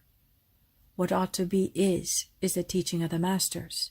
If he needed bread, he did not need to concern himself with the stones. He knew that if there was a need for bread, it was already in existence, and all he needed to do was to give thanks for it. It would be impossible for man to need anything if it were not already in existence. Could you need air if there were no such thing in existence? It indicates the fact that all one needs to do is to let go of the sense of need and accept the fact implied in the need, that it is already in existence. That thought ought to be is. This is true, what we refer to as the limitation of the physical body. This is an hypnotic influence of the mind wholly. It has no basis in fact at all. Man brought the sense of material into existence and not the body. The mortal body is the hypnotic body, and when man awakes from this state of hypnosis, all this experience will be to him just a nightmare. He wakes to dream no more. If he feels the need of a radiant spiritual body, void of limitation and expressing the glorious light body that is his perpetual dream, this is the foreshadowing in his consciousness of his fully awakened state. The thought, the need, the desire is the evidence of the fact that such a state already exists for him, and his only achievement is accepting its existence. This ideal state is the true state of man. This body does not need to be spiritualized. It is already spiritual, but man's false belief about it have shut his mind to its radiance and limitlessness. Spirit is always spirit. Man creates materiality. There is but one body, and that body is spiritual. It is the temple of the living God, and God is the temple. Let all the earth rejoice before God. If you call the body material, it is denying God and profaning the temple. If you call the body or any true condition material, you are denying God. You are worshipping a material condition more than you are worshipping God. That is how you get into hypnosis. The moment that you deny God, you are in a hypnotic influence, and the moment you see the body as material, you are in a hypnotic influence wherein you deny God. The body is an instrument through which to express God. It is the greatest known instrument to express spirit. It is brought here definitely for you to present God every moment, not to present materiality or hypnosis or psychism, not to present phenomena, but to present spirit. We are God. We cannot make separation, and if we refuse completely all separation, we would be out of all material conditions and all psychic phenomena. This is how man comes to know and understand the one presence and one power. It is all one power, one reality, and everything works and operates under that one power and one presence according to its own law. It is not adulterated with any other notion, but moves as itself in its own complete field. A God-man is a genius, Christ standing forth, man expressing God without reserve or restraint. The reason children are often found to express what we call unusual genius is only that they have not yet been hypnotized with the idea of limitation possessed by those about them. If they continue to escape this hypnotic spell, they remain geniuses, or their divine self throughout the earth experience. They do not experience the earth, they experience their universality and the Christ self always. These illumined souls or masters or avatars do not write books because of the utter simplicity of their teachings. There's nothing to be said or written about I am, for it is complete within itself. The life they live is its own revelation. It is a book of life revealed, opened as a scroll, and needs no testimony but itself. When you reach the top, you pull the stairs up with you. Therefore, there is no teaching to give. There is but the fact of life, the truth of life revealed as itself, as it always has been and always will be. Steps as man would teach and write about are but degrees to which he lets go of falsity. He had better let it all go at once, for to think yourself there is to be there, as the masters say. Our scientists are telling us that there is not a human body in existence over 7 years old. That is, the cells are completely renewed every 7 years. That is not putting a limitation on life, because life moves in cycles and not years, and you cannot limit a cycle. It has no real beginning, and it does not come to an end. It is the eternal process of fulfilling itself and the eternal renewing process going on within the instrument thought which it expresses. Life does not end at 7, nor does life ever end. Life is eternal. There is not a thing in existence that does not have life. All planets are alive, everything has life, the rock has life. When we express life, it's true. When we express life in its true and unlimited natural expression, we can and will be our own books and teachers. Also, if you can appreciate the fact that all of the cells of the body are renewed every 7 years, you will begin to realize the possibilities of life. If you will keep your mind continually renewed as the processes of life unfold, you will begin to see that life might just as well go on cycle after cycle or continuously. The buds on a tree are just as young, whether the tree be old or young, and the bud has the completed tree within itself. The tree does not grow old, except through the limitation of years that man puts upon it. Nothing grows old except through the concept that man places upon it. The scriptures teach that he was given dominion over all things. Life cannot be measured by years, and we should cease to attempt it. Life can be measured only by itself, and life is eternal, ever-present, and limitless. It is the vital action of the entire system called the universe or God. Man places the limitation on time by delineating time for its own convenience, and that delineation does not restrict life or time by any means, except so far as its manifest possibilities are concerned. The life of the masters is not passed in what the world would call gainful occupations. They have passed that. Their life is of service always, many of them going about from place to place assisting in what we would look upon as material ways with material things. We have never seen them accepting anything from anyone for themselves. We have seen them give out food and clothing and supplies of all descriptions. A master is a servant. If he is a master, he is above the world, and the world can give him nothing. He must reverse the process, and he in return give to the world. In this service they do not seem to seek out people, nor do people necessarily seek them out. The masters come across those in need in their everyday life as they go about among the people. They also assist in a universal attitude as well as through thought and the projection of thought. They also project conditions of perfection into the whole world. Of course, where an individual does appeal to them for help, there's always the assistance ready. We have seen them not only assisting the individual, but great groups of individuals. But even while they are going on with that work, they are evidently sending out emanations to the whole world, which in time will cure the condition they are working on locally. They say it is necessary to work locally to assist people to a better understanding, and in many cases a better understanding comes. As far as we know, they take very little sleep, not in excess of 2 hours a day, and they are conscious during these 2 hours. It is a well-known fact that you can get along without sleep if you know how to live without wasting your energies or contracting your consciousness through separating yourself from the universal energies. The Western world and the way they live causes sleep to become more or less a condition brought about by, as we say it, a toxic state of the body. The toxic condition overcomes a great extent the rebuilding process of the body, and thousands of people are in that toxic state instead of being in a true condition of sleep. When Jesus said, "Awake thou that sleepest," he meant to arise from that comatose condition, and then you are out of the influence to which you have become subject. The Western world consumes at least 10 times as much energy as the body needs, and then consumes energy to digest that food. The energy which is used to handle this 9/10 of the surplus food that we take unnecessarily could be used much more effectively to build up the body. It is a well-known fact that today the Western world eats at least 10 times as much food as is healthful. If we would take life direct or energy direct from the ethers, we would be adding energy to our bodies all the time instead of giving it out to assimilate food. It would go directly to every organ of the body and rebuild and renew it. It is not necessary that one be with a master or contact a master in any sense to understand life and its possibilities. Life is perfectly understandable at every corner of the earth.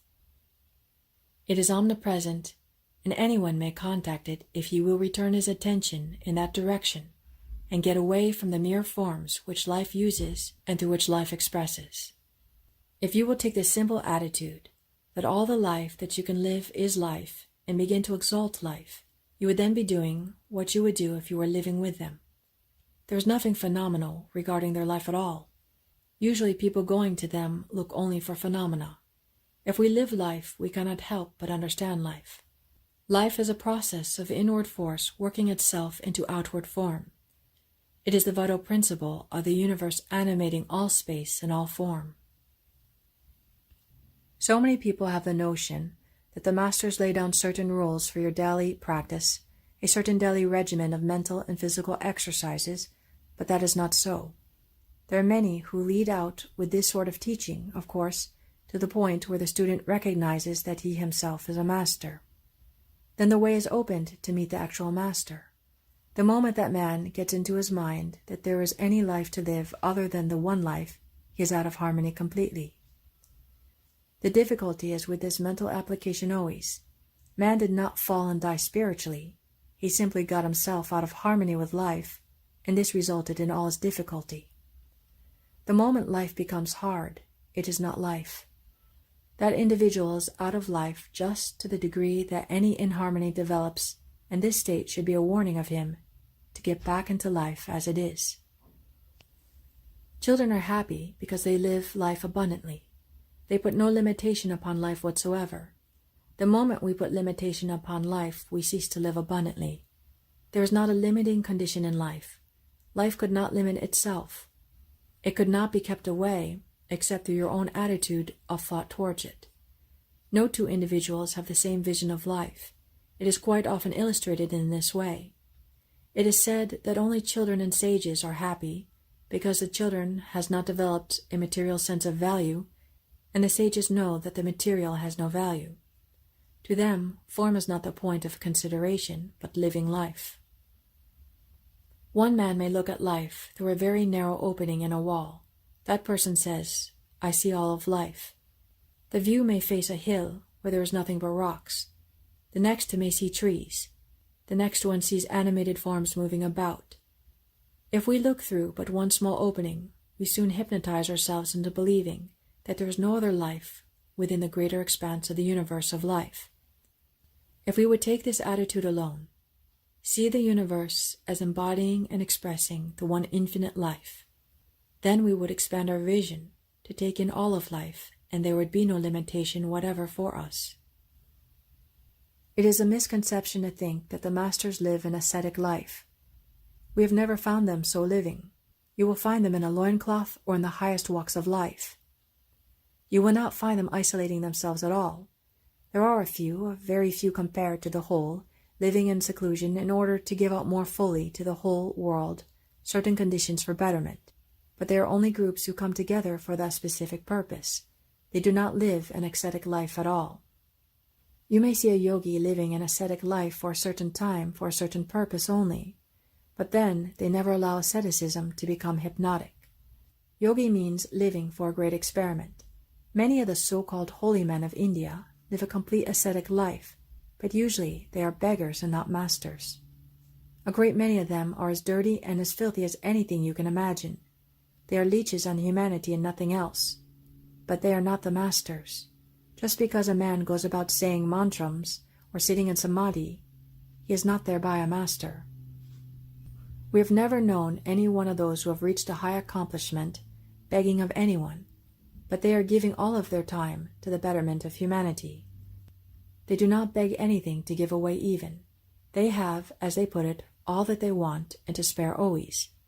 They do not go around and beg for others to give. They do not organize charitable institutions. They go out and assist all of the time, separating themselves by their accomplishments. There are thousands of people in India who are giving out continually, and yet we have never known any of them to take a penny from anyone. The beggars who call themselves holy men are such only by their own designation. They have nothing to do with the masters. Life is always a matter of giving. To draw on the universal life that flows freely throughout infinite space is a privilege of anyone, and his way of living life should be to receive from this source and then give it out to all who are around him, inspiring them to seek life where he has found it. This is not only the work of the masters, but it is the work all men should be doing. This is living life as it should be lived, and is really the only life there is. To merely receive from those about you is not life at all, but a constantly contracting existence. To seek life from the material world is to lose it. To advance, you must see yourself as a master. You must conduct yourself as a master. There is no one who can teach you mastery, nor is there anyone who can give you mastership, for they are already yours. Practice is required. You must live as a master lives, think as a master thinks, and act like a master acts before you would know a master if you were to meet one. Just how do you think a master would meet the situation you have to face every day? Try meeting your problems in the same way. How would a master speak to those about him? Try speaking in the same way. What would a master's attitude be towards those about him? Try expressing the same attitude. Could you imagine a master worrying about business? Would a master gossip and hate and become jealous or angry? Would he flinch at some particular task? Well, there is a pattern for you, for your own idea of how a master would face life is exactly the way you should be facing it. If you will so face life, conscious that this is the determination moving in the universe with which you are, you will find the seeds of your own mastership sprouting and growing into their full stature. Can you not certainly see that what they have always taught us is true? That it is not necessary for you to sit long hours in samadhi, or to go through mystical rites and religious forms to come into illumination. They have prepared the way. They have proved that when you work outside the mind with its thoughts and just enter into life as it is, and you are then in the state of mastership, and by so continuing until it is your own attitude as you face life, that you are then a master.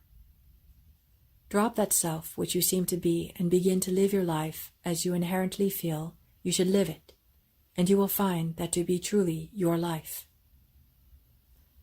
Nor is it at all necessary for you to journey to India to find your master or teacher as many students believe.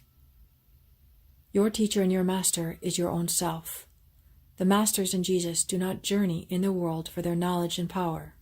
They look within themselves to that self which is the God within, and that is why they are masters. So long as you seek outside of yourself that which is to be found only within yourself, you will not find it. It is this way you will always be able to know the teachings of a real master. The unillumined tell you that you must find some teacher outside yourself, but a master tells you that you must find the teacher within. This is the main point which Christ tried to make clear to the world. Lo here and lo there is the Antichrist teaching. The Father within is the true Christ teaching. It is now seen what you find moving in yourself, the deepest side of your own nature, you must be doing outwardly. Practice makes perfect, and it is by practicing your own mastership or living life as it should be lived, doing as you instinctively feel a master would be doing, that you will find that all you have been seeking is already here, completely manifest. All that was necessary was that you completely step out of character as you have been living, and into the new character, living as life should be lived. When one learns to live from the soul, the self, and not from the mind, everything in life is clear and understandable. You know what you should do, where you should go, and life becomes simple and harmonious. That is life as it is intended, life as it is, life as we must ultimately live it. Children only live in the realm of thought when we have taught them to do so. They live naturally in the beginning, and we should become like them and not make them like ourselves. That does not mean we shall live unintelligent lives, and that we will have no thoughts. It means that we will truly live intelligently, and that our thoughts will be the outcome of properly expressing the inner self. It is true, to make this complete change from what we appear to be to what we really are, to enter into life as it is, will require some determination. Whatever the Hindu's belief is, he gives his all for it. He will walk hundreds of miles to fulfill what he believes to be a spiritual duty. When we are equally intent upon being what we instinctively feel we should be, we shall arrive without difficulty. We must quit hoping and wishing, and set about doing and being. Volume 5. What is the best path to pursue to obtain illumination? The path is right within. Search ever deeper within yourself. Know that this great light belongs to you. That is all that is necessary. How does man get rid of the idea of man not being God? By refusing to accept the negative statement. The statement, I am God, frees you from the negative statement that you are not God. It is better to state the truth than the untruth. If you make the statement, I am God, and are unable to accept your unity, is it not a matter of blind faith? If you made it wholly on blind faith, you have made a separation and will fall short of the goal. It is far better to say I can, and then go right on to I am. If you accept the I can't attitude, you have accepted a separation from God. If man is God and God is spirit, where did the material body originate? As a hypnotic influence in the mind of man, it has no basis in fact. Man brought the material into existence. The mortal body is a hypnotic body, and when man wakes from that state, it will be to him as a nightmare. He wakes to dream no more. The easiest and most successful way of attainment to the highest goal is forever to let go or drop the thought structure that has bound one to the wheel of repetition, and set into immediate action that which will build up an invincible thought structure which will never fail in carrying one to the highest. The first suggestion is to place in one's mind the thought and word, God, knowing positively that it is the one point from which and where all success originates, also from which all success emanates. Then fix that thought of success with a thought, God, I am success. The next thought, God, I am abundantly able to succeed in every effort that I truthfully designate. Your next statement will be, God, I am the exact knowledge that goes with the ability to succeed. Your next statement will be, God, I am the infinite love that attracts all substance to me that brings forth my success. Knowing also that love is the greatest cohesive power in the universe, your next statement will be, God, I am the intelligence that guides all of my success into the right and profitable channels. This will be followed by, God, I am the divine knowledge and the wisdom that gives the perfect to all of my success. Followed with, God, I am the perfect Trinity, God the conquering Christ, God-man, the unfocal point of all creation. Try this. I am of the noble God mind, and see it open the windows of heaven and let it pour out such a blessing that it fills completely every avenue of expression. All those who are faithful need say, God, I am the knowing principle of all things. This opens the eye to the universal abundance that never fails. Try it knowing positively that you must succeed. As Elijah did, hold out the cup until it's filled to running over. Never doubt the capacity of the one mind. It is always ready to bring forth these wonders as humanity aligns itself with God mind. What is your attitude towards the present upsetting social conditions? I do not give them any energy. If we would withdraw the energy we give to thinking about upsetting conditions and build up our own bodily conditions with that energy instead, we could correct any conditions immediately. It is said that we make a success of everything we undertake. If it is failure we undertake, we make a success of that. If it is perfection we undertake, we make a success of that. How much better is it to present perfection than imperfection? If we did no more than assist our neighbor, it would be much better than to present imperfection to him. We would get more out of life, and it wouldn't cost us a penny. It costs nothing to greet him with a smile. Present love to him, and perfection will follow right along the same line.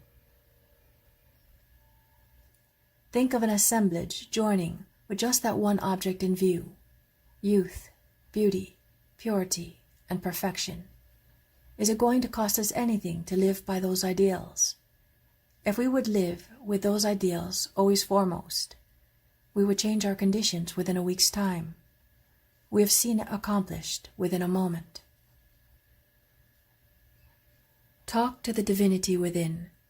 Tell it that you know, that it is there, and that you have now become fully aware of its presence. Ask it to come forth and be the dominating factor in your life. Say, I now have let go and now put out of my life all adverse thoughts. I am grateful that divinity is fully established throughout my entire being. Determine that you will no longer be an animal, that your entire body is now so pure that the holy presence of the living God has attained full possession of this body temple, and that it is now in complete charge. Keep these thoughts constantly in mind. Then say, I now know the bliss and satisfaction that spring forth from the union of the soul with the living Christ. And that bliss and satisfaction do abide in me throughout all eternity. I know the presence of the living Christ is fully established in me, and I am the pristine purity of the Christ. Keep these statements before the subconscious or subjective mind, and you will soon experience the joy and the satisfaction that have always been yours through the presence of the living Christ. Soon you will find that you do generate mental forces that supplant all adverse thoughts, feelings, and actions. You do build up a momentum of pure thought that is irresistible and that dominates your entire world. The time to fortify this spiritual and holy temple is when we are at peace with our own soul. In this way, we so educate the subjective mind that it gives forth nothing but divine impressions. This sinks deep into our consciousness and operates during every hour of our sleep. When we find a weak spot in our thoughts, words, or deeds, it is necessary to bring the will into full action to strengthen and fortify these rents in the structure. Soon we learn automatically to conquer all adverse thoughts, and only God thoughts and God feelings have residence in our worlds. Then do we truly have the armies of our thoughts and feelings so marshaled that nothing but God is able to enter. This is the degree of absolute mastery, where one attains the ability to make the divine principle manifest. Thus we are the basis of all spiritual power. You will find that it pays great dividends as you make it your work in life. You now see the dawn of a new day, and you do gain a greater understanding of the law. There is no more effective way to free your mind and world of discord than positively to know that your entire mind and body is the temple of the living God. You can also use this statement with the knowledge that through the silent but far-fetching influence of divine thoughts, all of humanity, in fact the entire universe, is benefited and raised by every constructive thought, feeling, and spoken word sent out by you. The more you think of the immortal love of God, the greater the enlightenment of humanity manifests. Thus you can see and understand, in a measure, the tremendous privilege and opportunity which is ours in assisting in the uplifting and enlightenment of mankind. What is more, it is our responsibility and our obligation to life to help erase or dissolve the negative in the world of humanity. And one of the most powerful ways to do this is by refusing to see, hear, or accept the negative, and consciously to send forth divine love to everyone and everything. Know firmly that the divine spirit of the conquering Christ transcends all discord. Know always that your will is the divine will, God's will, and that God is acting through you every moment. Each thought that you qualify with this master thought increases your willpower, and your willpower becomes so strong that your very thought is irresistible. Do this and expect results with all sincerity, and nothing can disturb you. The persistent, daily use of such strong positive words and thoughts, repeated with great intensity, develops dormant brain cells, and you soon know that you are the Lord in full dominion. Exercise your will and your word for all purposes, and you become the master of your own mind, and no longer accept the negative qualities in the world around you. As you are faithful over a few things, you become master over all things. Create through your word the condition that is rightfully yours, and you are the master over all conditions. Physiologists now state that the cells comprising the organism of our bodies have the power to receive impressions and carry them to the complete cellular structure of the human form. Also the power to recall impressions, or memory, the power to compare impressions or judgment, and the power to select between good impressions and imperfect impressions. It is also well determined that the subjective or subconscious mind is the aggregate energy and intelligence of all the bodily cells. By putting forth only divine impressions, all of the cells again become aware of the divinity of each cell, and they transmit this divinity to every cell of the human form. Were this not true, no photograph could be taken of the human form. As this becomes known to the individual, the will force of each individual cell agrees and works in harmony with the will of the organ or center to which it belongs and to which it will attach itself. It is the power of all of the will cells composing the organ or center, and it is brought into conscious harmony with the central will of the entire organism of the human body.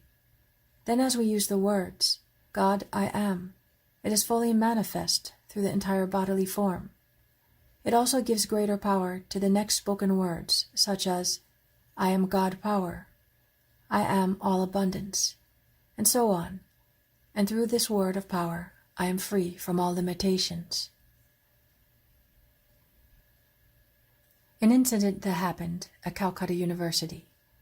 I joined what is known there as a preparatory school for Calcutta University when I was 4 years old. The very first day I attended, the teacher said to me, "Here's the alphabet. What do you think about that?" I said, "I don't know," and he replied, "Well, if you keep that up, you never will know.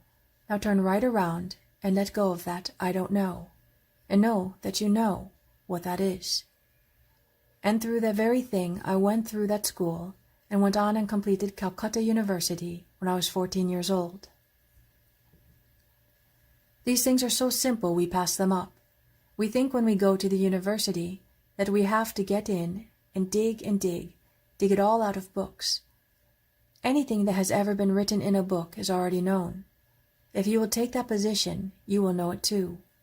You make a book a crutch to get along with, instead of accepting that it is already within yourself.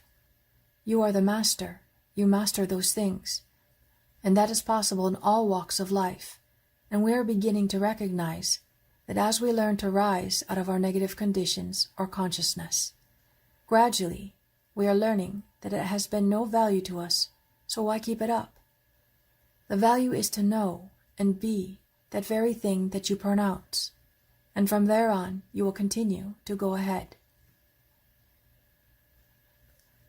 When I was in Spain at one of the largest copper mines in the world, a Russian family with a little girl 11 years old moved over there, and the father was working in the mine.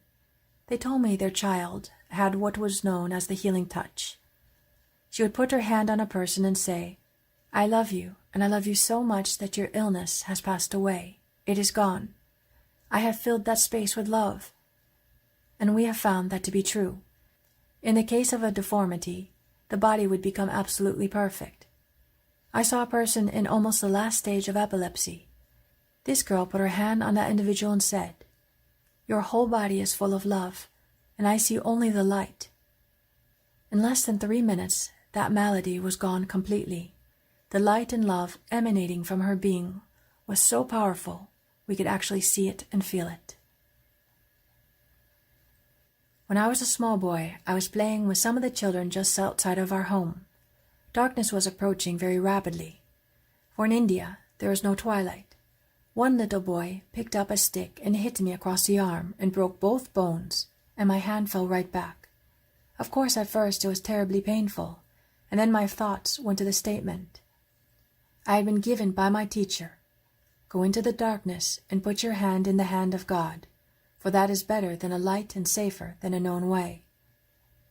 The light just surrounded me, and almost instantly the pain vanished completely. I climbed up into a great banyan tree to be alone, and the light still surrounded me. I looked at it as a presence, but I'll never forget the incident. And as I sat there alone in that tree, the hand righted itself. I remained up in the tree all night. The next morning there was no sign of a break except for a ridge around the 2 bones which had been broken. Now my parents thought I had been cared for and put to bed by the servants. When I told them the next morning what had happened, they couldn't believe it and took me to a doctor immediately. He said the bones had been broken, but they were knitted together perfectly now. From that day on, the hand never bothered me. I merely cite a few of these instances as examples because they are so simple and so natural that all may do the same. I have seen where the building itself responded to the love poured out by an entire audience. As the immortal Gautama Buddha has said, to give 5 minutes to the realization of true divine love is greater than to pass 1,000 bowls of food to the needy, because in giving love, you help every soul in the universe. It melts right down, of course, to the words we use and the thoughts and the feelings we have. Words are things, thoughts are things. Where your thoughts are, you are. When we learn to discipline and control our thoughts and feelings, and use only the positive, constructive words sent forth with divine love, our body and mind respond to that righteousness, right use-ness. The right use and selection of words is of vital importance, but equally important is the feeling behind those words. For the feeling is the motivating power that makes the words live. This is where divine love enters in. It doesn't mean we are to go around saying, love, love, love. We speak the words once, with feeling, with vision, with conviction, with acceptance, and instantly the law moves into action to bring it into fulfillment. Before ye has spoken, I have answered. It is already there. In the words of Buddha, use love, concentrate upon it, treat yourself with love morning, noon, and night. And as you sit down to partake of your food, use love, think it, feel it, and your food will taste a lot better. It has been said that man's greatest mistake is in trying to become God instead of simply being. He has been looking for something that is right within himself. We don't try to become, we must simply be. We are it, and we claim it definitely. If you don't really believe that, you try it in some time, for say 2 weeks. I would suggest you say it once and know it, and then go on and be it. It is yours. It is yours to command. You are in control of the storms. You are in control of the atmospheric conditions. Every one of you. You are in control of every natural element. It doesn't matter what it is. You are master of it. And it is for you to become master of it. Instead of that, we let it get us down, as we say, and we become subordinate to the condition or situation or circumstance. There is not one person in this room who, if he would step forth, could not master every situation that arises, simply by knowing that he is the master. Animals are very sensitive to these things. They respond when you give them thoughts of kindness. They even recognize when you send out thoughts of kindness to others. The dog recognizes feelings immediately. We had over 1,100 dogs in Alaska for our mail routes there. We had the mail routes up there for a long time. We used over 1,100 dogs before the plane came in. And do you know, every one of our men came to the point where they never used a whip. Those dogs were just as tractable as could be, just as long as the men did not disturb or upset them. I made 9 trips with dogs over that trail, a distance of 1,800 miles. Twice I never changed a dog, and still those dogs came through in a very wonderful shape. Everybody asked how I did it. I just let the dogs alone, urged them on, told them that they were all right, going ahead, doing fine, and so on. The other men began doing that, and it made a great difference. If you do not fear an animal or mistreat it, but praise it and encourage it, it will respond wonderfully. The moment we use a negative word, we are taking energy from our body to keep it going. We hypnotize ourselves into believing that it is a fact, and that hypnotic influence is what carries us right on to repeat it again and again. Now, if we no longer permit ourselves to become hypnotized by those negative thoughts, and refuse ever to repeat them again, or even to think them, they disappear from our worlds completely. If we would let go of old age, lack of eyesight, and imperfections in the body, these negative conditions would not register in the physical form. Our body is being renewed all the time, and that is really the resurrection. That resurrection takes place every 9 months throughout all of humanity. We put the imprint upon those body cells ourselves by our own thoughts, our own feelings, our own speech. We are our own betrayers. We betray the Christ with the simple word, can't, every time we use the word. Every time we use a negative word, we betray the Christ within ourselves.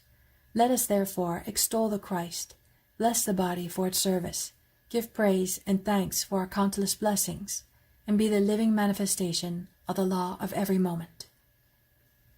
Why does it seem to be so difficult to hold the mind to an ideal? We have not the definite training which those in the East have had. There even the children have it. They are shown that when one ideal is projected, they are to keep the ideal until they have its full accomplishment. The training in the Western world is somewhat different. We are allowed to let every thought come running through, scattering our forces. If you have an ideal and fully believe in it, keep it entirely to yourself, not mentioning it to another until it is completely consolidated into form. Always keep the mind clear for that one thing which you must accomplish, not that which you will. That keeps the mind clear. The moment we allow another thought to come in, we become dual-minded. By expressing energy towards that one ideal, we become single-minded.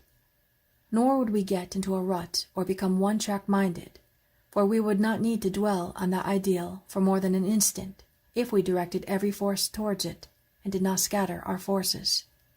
From then on, we simply give thanks that it is accomplished and that it is here and now. Dead yogi still lives.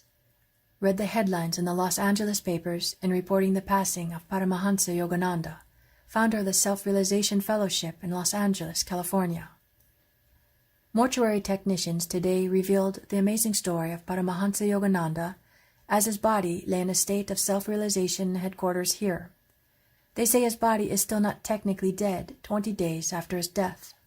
The mortuary director of the cemetery declared that the body of Yogananda, who died during a speech at the Biltmore Hotel, was under daily observation by his staff from March 7th to March 27th, when the bronze casket was sealed.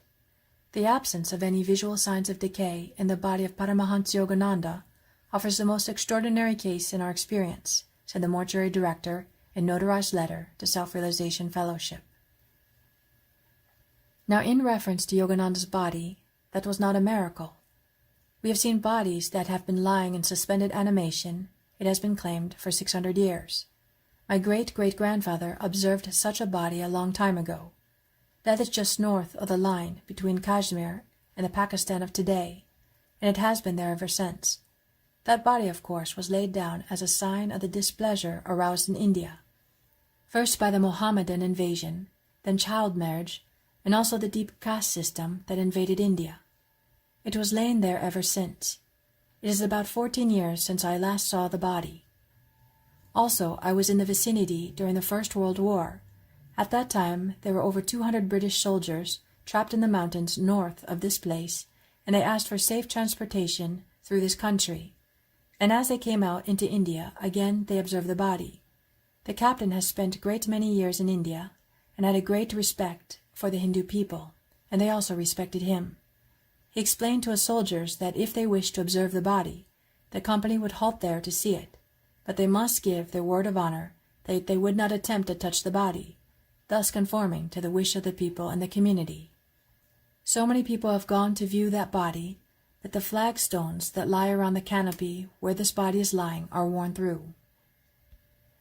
Many Eastern philosophers say, if you would worship youth, beauty, purity, and perfection as definitely as you worshipped old age, you would accomplish that condition of eternal youth.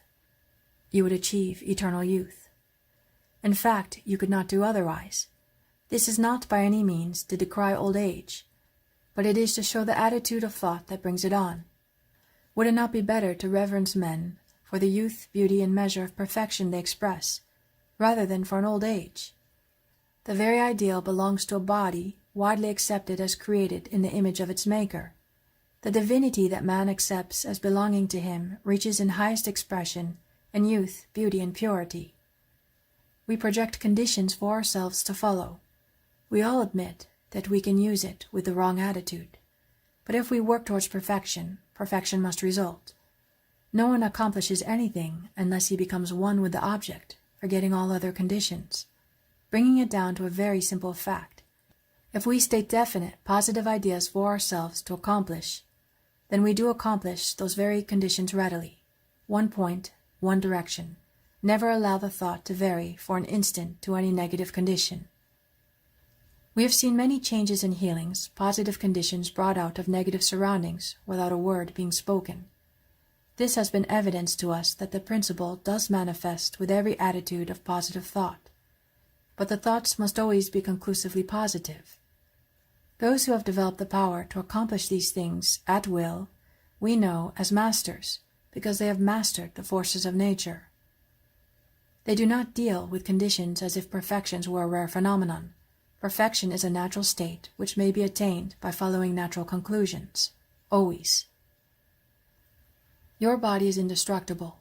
We ourselves allow this body to be destroyed. The very thoughts and feelings that we impose upon the body are the creators of age, disease, and disintegration. It is well known today that every cell in our bodies is renewed in less than a year. One of the greatest fallacies ever imposed on humanity is the 60 years and 10. We know men and women who are over 2,000 years old. Now, if one can live 2,000 years, he can live for eternity. That is exactly what Jesus meant when he said, "The last enemy to be overcome is death." What is the great expression that brings all things? I am abundance. This statement opens every avenue of expression and closes none. It recognizes the presence of God in all things and conscious unity of the self with the source of all good. You will find that this was the teaching of Jesus. It was abundance always, with no limitation whatever. I am knowledge. I am harmony. Use of these expressions will vitalize the energy in the body so that there results a new awareness of the abundance of knowledge and harmony. Nor is the energy depleted through free use in daily life. But if one has abundance, others must have it. As we assume that attitude, we shall come to know that if one does not have abundance, none can be prosperous. If we believe we are not prosperous, it is because we have isolated ourselves from the freely flowing abundance and built up the idol of lack. We have made believe we are just a part of the whole, but everyone is merged in the whole, because there is completion only in that unity. If one were out, it would not be complete. The moment we realize our unity with a completed condition, we find that we express it outwardly.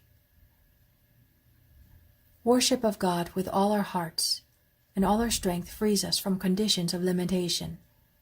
No one need be isolated. It is possible to realize that sense of union with God's abundance right now. The first determination must be an effort to get rid of the individual sense of limitation that we ourselves have built. There are several rather definite steps that must be taken to free the self from limitation. There is no situation that cannot be conquered. Happiness, prosperity, and abundance belong to all. The greatest bar is the lack of acceptance. Religious doctrines have all too often emphasized theory instead of practice. Repetition of such an attitude limits our understanding of truth to the physical things, and we lose the spiritual significance.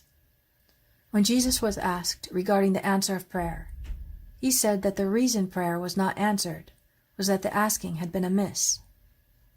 You will find that if you stand definitely with a positive declaration, you will not need to use words at all.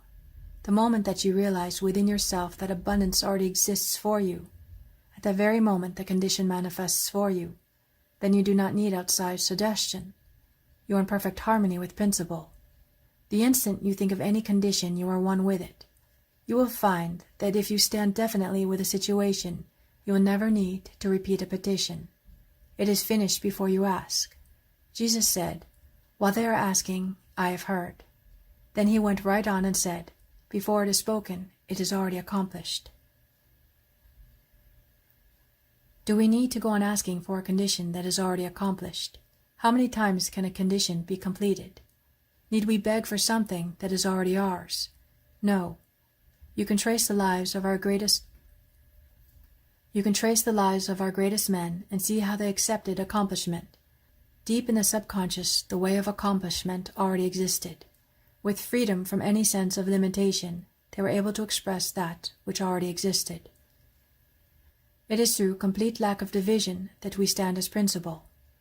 How could we be in want if we put God in the place of want? Principle is harmonious and flows according to definite laws, with which man must learn to work. Just rejoice in God, your very self, and free every limitation. Also recall that one instant is all eternity. I thank you, God, for life and light abundant, full and free, for perfect abundance, wealth and power, and unhampered liberty. Think for a moment how we have trained ourselves to accept and believe and worship degrading untruths. Then let us think or suppose just for a moment that had we never heard or been taught these words of untruth, and that they had never been lodged into our vocabulary, we would never have known them, accepted, or learned or believed or worshipped them. If we are capable of learning them and believing them, we are far more capable of unlearning them by demanding that they leave every time they come up or are repeated to us from the subconscious. Just say to them, "You are completely forgiven, so leave me entirely alone." Then say to your subconscious, "Just erase all of those and accept no record, only the truth as I set forth." How can you express youth, beauty, purity, divinity, perfection, and abundance until you see, feel, hear, and know them and put them forth in thought, word, action, and expression? Yes, by worshipping them. By so doing, you impress them on or into your subconscious thought, and this subconscious thought reflects these thoughts back to you from the pictures you have presented to it, through the vibration that you have established or set up there. You will soon find that it is no more trouble for the subconscious thought to repeat the truth that you are sending forth to it than it is to repeat the former untruths that you had previously imposed upon it. The more you impress the truth upon your subconscious by love and worship, the more it will send it back to you. This is where you are the master, for by forgiving the untruths and letting go of them, you will find that you have mastered them. You are above and beyond them. They are forgiven and forgotten. You will find by talking to your body, the subconscious of you, and knowing that what you are saying is the absolute truth, it outpictures.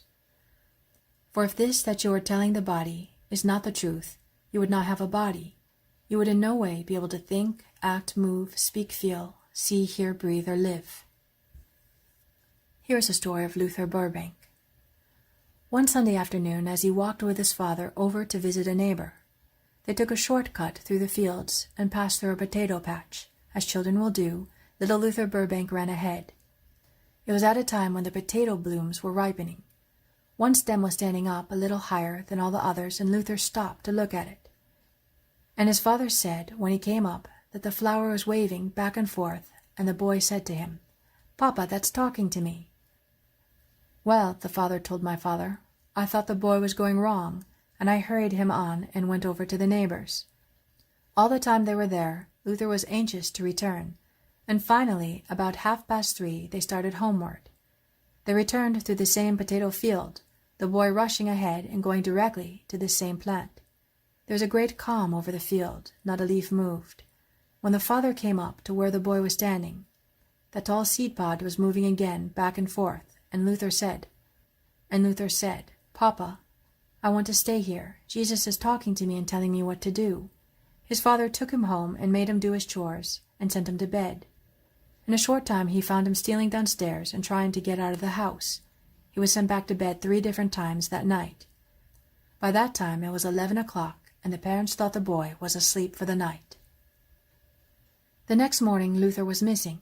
The father walked out into the field, and there he found the boy wrapped around the potato hill, just as close as he could get to it, sound asleep.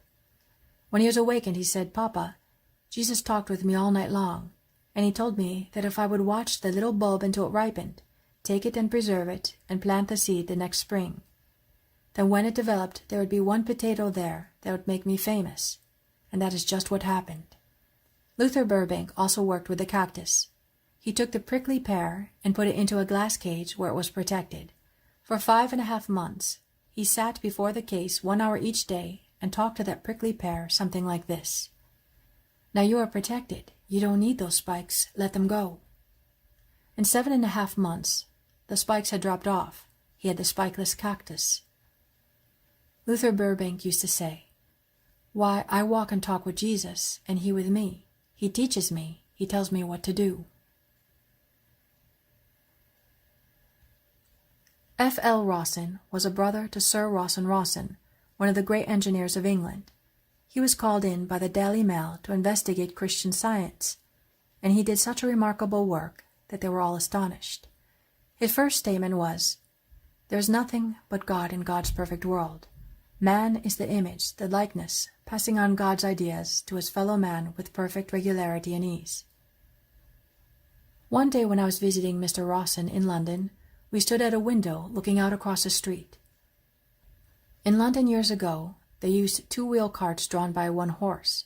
Construction work was in progress across the way, and a horse pulling a 2-wheeled cart came down the street, halted, backed up. The driver went to the back of the cart, and suddenly, before the eye could catch what happened, the box turned up and tipped the whole load of rock right on him. F. L. Rawson's statement was, "There's nothing but God," and that man seemed to come right up through the rocks, and he didn't have a scratch on him. Another thing happened in the same connection. The horse didn't do something that suited him, and the owner started to beat the horse. All Mr. Rawson did was to tap on the window to attract the man's attention. The horse immediately walked over and put his nose up against the window. F. L. Rawson took 100 men into World War I and came out without a scratch on any of them, and they went through some of the most rugged assignments. He stood absolutely for the statement, "There is nothing but God." In Volume 3, Life and Teachings of the Masters of the Far East, you speak of being with the Masters and arriving at places where it would seem you in the physical could not go. Would you give us a little light on that?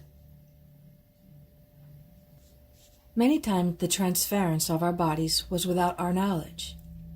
It is evident that if we project our vision to a definite place, we would be at that place the instant the projection is completed. The only thing that keeps us from being at that destination is that we accept that some outer force holds us where we are.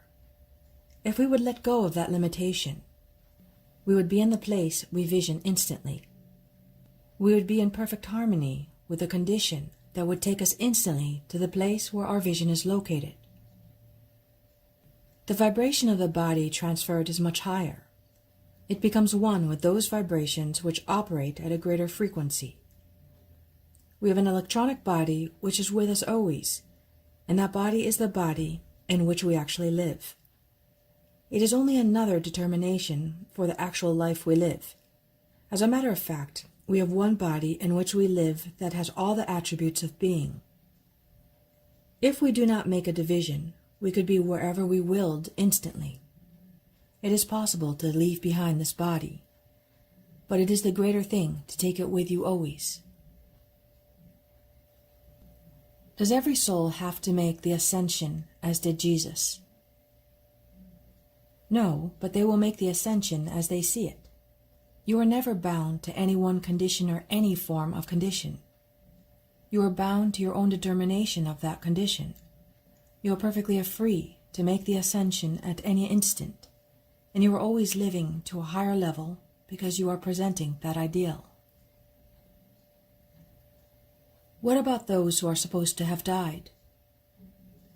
They are not in death. That body is what we look on as inactive. The life is not with the body.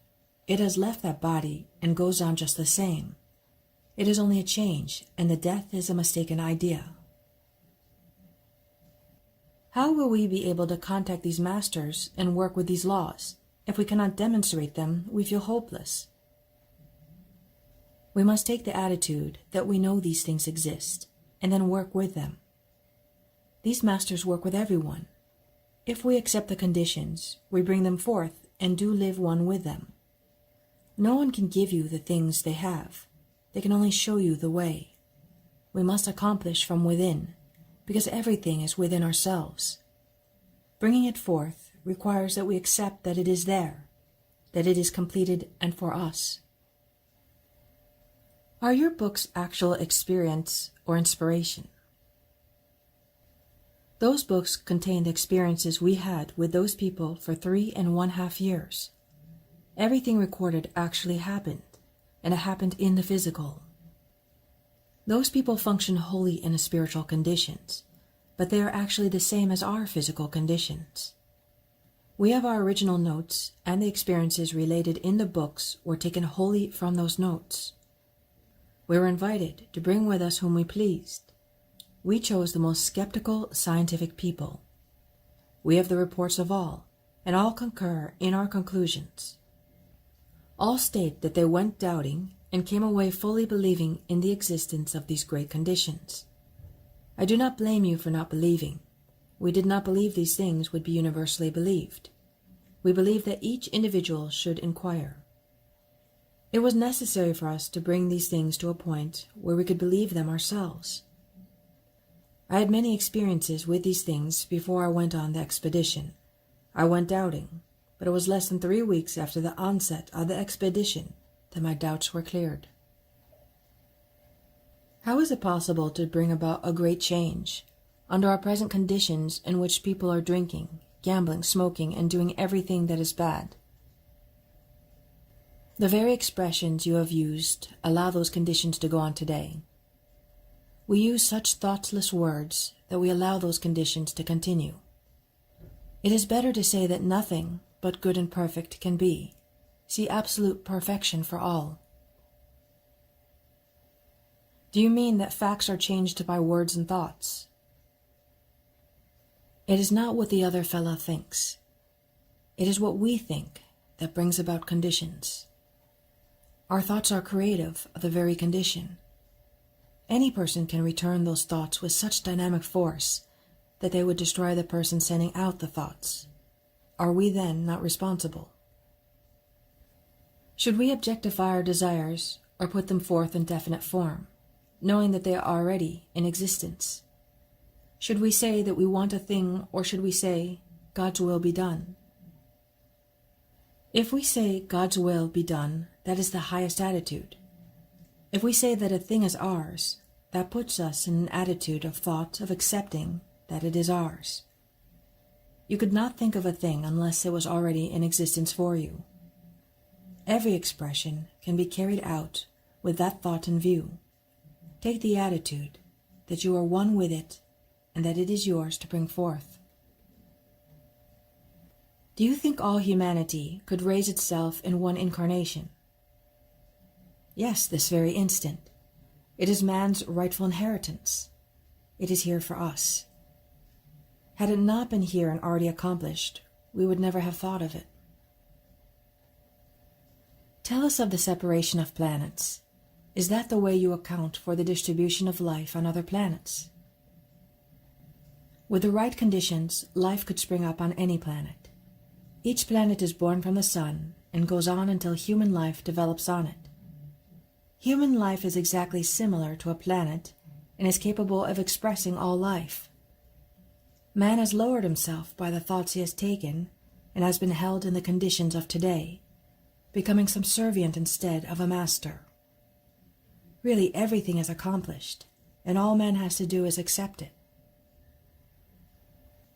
You say there is an individual in India you know as Jesus. I realize the Christ in me, and I would like to contact the personality of Jesus. You are making an idol of the personality. You don't need to present the personality to present the Christ. What about death? No one ever died who didn't choose to die. We have been told that we must die, but God never told us so. Tell us about reincarnation. It is a remedy for the mistake of death. It is a light on the blind path of death. To the masters, it is not necessary. They accomplish everything right here in this life. There really is no death. It is a mistake. We can prove that photographically. There is never a cessation of life. Consequently, there could be no death. There is no one to make the choice for you. There is no question but that every individual makes that choice. It looks on the photographs as though at the moment the life element leaves the body and goes on. It begins to assemble substance and build a new body. It must have intelligence. The soul is only the vehicle of the spirit. All is spirit always. If there is spirit outside of us, there is spirit within. You cannot make a separation, because in making a separation, you become divided. If we make no separation, we are always at one with that thing. That is what is known as atonement, at-one-ment. It is the body throwing off the worn-out cells. In that way, we die every instant and resurrect every instant. There is not a body in the world which is over 7 years old. It is only the idea we present to the body that gives it the form of age, about 7 years. We grow in accomplishment, but it is not necessary to take on any other condition. But we do. We will not let this body alone. We see only the conditions which surround us. The instant we project an ideal for ourselves that is higher than that in which we have been living, we have made a complete new body and a new situation for that body. That body is definitely electronic or spiritual, whichever you like to pronounce it. Everything is spiritual. You could not define it as anything else but spiritual and live true to form. You may define it as God if you wish. It is all exactly the same thing. It is only the thoughts we take for the body that make it out of that condition. In reality, it is never out of that condition. Can we help to eliminate karma from the minds of others, and how? The greatest assistance we know is to see others standing forth definitely as the Christ. Rising out of limitation. If we saw a person hold out his hand when he needed bread, and instantly a loaf of bread would appear in that hand, we should stand in great awe. This would seem to the Western mind to be a miracle contrary to nature. But upon close study, we see that it is fully possible for everyone to achieve similar phenomena. We have everything that belongs to us. All is here. And we do not bring it from anywhere else. All is accomplished. We need only to project the acceptance, and it is ours to use. I have mentioned often the so-called fakirs in India, who apparently throw a rope into the air, call a boy from the audience, and have him climb up the rope. The boy usually disappears at the top, but sometimes, instead of disappearing, the boy will remain visible at the top of the rope. The fakir, in a seeming rage, climbs after the boy, cuts off his arms and legs, only later to repent and put him back together again. When we attempt to photograph these seeming events, nothing is recorded on the film. What happened? We have studied the phenomena and learned that there are 12 stages of hypnotic influence. The fakir can project the pictures so rapidly and definitely that the audience will accept them as reality. That started an entirely new field of research. Now, through the use of a certain ray, we can so irradiate a plot of ground that after 24 hours, we can plant a kernel of corn which will develop into a fully grown stalk with 2 completed ears upon it within 7 minutes. Another group has been able to develop a bearing grapefruit tree in 6 months, whereas it usually takes 6 years. Carrying on the experiment, we planted a kernel of corn in a plot of ground that had not been irradiated in this way to observe its growth photographically. Whereas the growth of the latter is at the rate of 9 million cells per second, the growth of the former at the rate of 96 billion cells per second. All we have succeeded in doing is to accelerate nature. There has been no unnatural miracle about it. The same principle is involved as when the disciples said to the Master that there was need of food and that it was still 4 months till the harvest. Jesus said, "Look upon the fields, they are white to harvest." We've always pronounced that a miracle.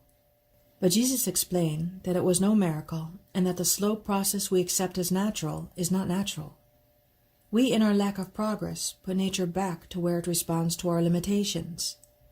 Someone has told us that it takes 4 months to grow corn and 6 years to grow a grapefruit. Today it is known that if we release those limitations, nature springs into existence immediately. Now these experiments are expensive, and it is not known how soon they will prove to be practical for everybody, but we can envision that it will be. I can remember when aluminum was worth $450 per ounce. Today it is a common product. The same thing takes place in every line of endeavor. Many of the great conditions have been in existence all along, but it takes people a long time to realize that they themselves are putting on the limitations. Usually experimental work is done in the wrong way. We set up certain conditions, believing that they will accomplish certain results. Today we are going to the result instead of the experiment, knowing first that it has all been worked out in nature and is in existence.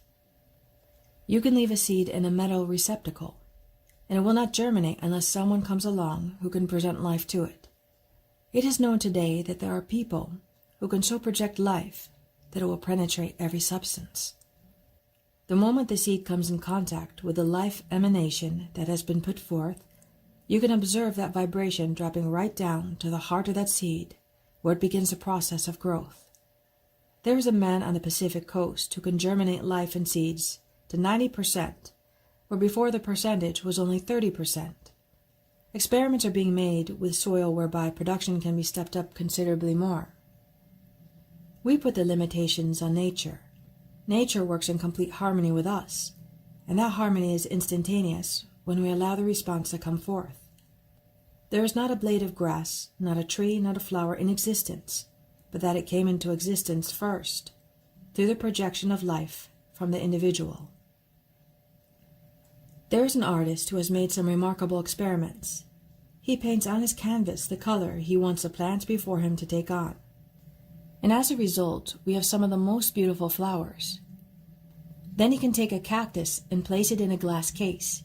He sits before it and tells it that it is now protected and does not need its spines, and should just let them drop off. Finally, the cactus loses its spines. We say that God grows the trees. God does, but it takes the expression emanating from the individual to start it into existence. We accomplish all things. First the acceptance, then take away the barriers to natural progress by letting go of doubt, fear, and superstition, and then the fields are white to the harvest. It can be shown that Jesus knew every one of these conditions and was perfectly familiar with them. He did not hesitate to show all how they could do exactly as he did, if they would let go of or forgive the limitations. Why do we carry these limitations with us? It is only through projecting our thoughts through a lower field where we pick up and repeat them until we take a picture instead of realizing the fact. Eternal youth. When a child is born, we begin at once to impute to it a limitation of 70 years. In doing so, we are building into that child a condition not represented in truth. If instead of placing old age as our goal, we place youth as our goal, and step forward in a determined, positive attitude, we would reach it. It is a well-known fact that men and women are accomplishing it that way today, accomplishing eternal youth. Our great scientists are saying that there is not a human body in existence that is over 7 years old. It can be shown that every cell is changed within 9 4/10 months. Every cell changed, and every cell a complete young unit. Many are actually presenting youth, beauty, purity, and perfection as their goal. The Western world, however, has made old age very largely the ideal of accomplishment. Were we to worship youth as definitely as we worship old age, we would accomplish it. In fact, we could not accomplish anything contrary to it. This is not an attempt to decry old age. In India, where we know definitely of individuals living hundreds of years, we find them held in reverence, not for the old age they represent, but for the youth and beauty they express. We see many so-called cures. They are but the acceptance of that perfection which belongs to every individual when he rids himself of that condition that has kept perfection from him. When perfection floods in, it expresses itself without any thought upon the part of the person affected, save as he turns from that which has kept perfection away. No one accomplishes anything unless he becomes one with that accomplishment. forgetting for a time at least all other conditions. If we state definite, positive facts for ourselves to accomplish, we do accomplish them readily by never allowing the thought to vary to any negative condition. This principle works with every attitude of positive thought. The Masters teach that there is no phenomenon regarding healings or any of the other manifestations that may seem miraculous to us. They say that if we observe closely, we will notice that perfection exists in every form, in every atom, in every cell, in every attitude of thought. We only allow ourselves to become accustomed to other conditions, conditions that have no reality. Then there is the problem of the state of health. We have seen many so-called cures. It could be shown that healings are only the acceptance of the perfection which belongs to every individual. The individual dropped the condition that kept the perfection from him. The perfection floods in and expresses itself without a thought by the person. Unconsciously, they completely let go of limitation. When they arrive at the goal they have set, be it shrine, tomb, holy relic, or what, the perfection manifests. It is evident there could be nothing else happen, for when the conscious mind has accepted the change as accomplished, health has to be expressed. One early fall morning in New York State, the ground was covered with about 2 inches of snow. A group of boys were congregated in the schoolyard, and they were attempting to see which one could make the straightest tracks to a tree over in the corner of the yard. Each boy wavered and was called back, and another given the opportunity. The last lad came up. He walked directly to the tree, and his course did not waver 1 inch out of a straight line. That interested me, and I said, "How did you do it?" He replied, "I just saw that tree. I did not pay any attention to my feet or where they were going. I just saw that tree." That is the way to accomplish by a simple method. The goal of the tree represented perfection. By keeping his eyes only on the goal, without consciously placing his feet, he went directly in a straight line to the point where his thought was projected. We have seen countless healings throughout India. However, in this country, it is evident that some condition keeps away similar blessings.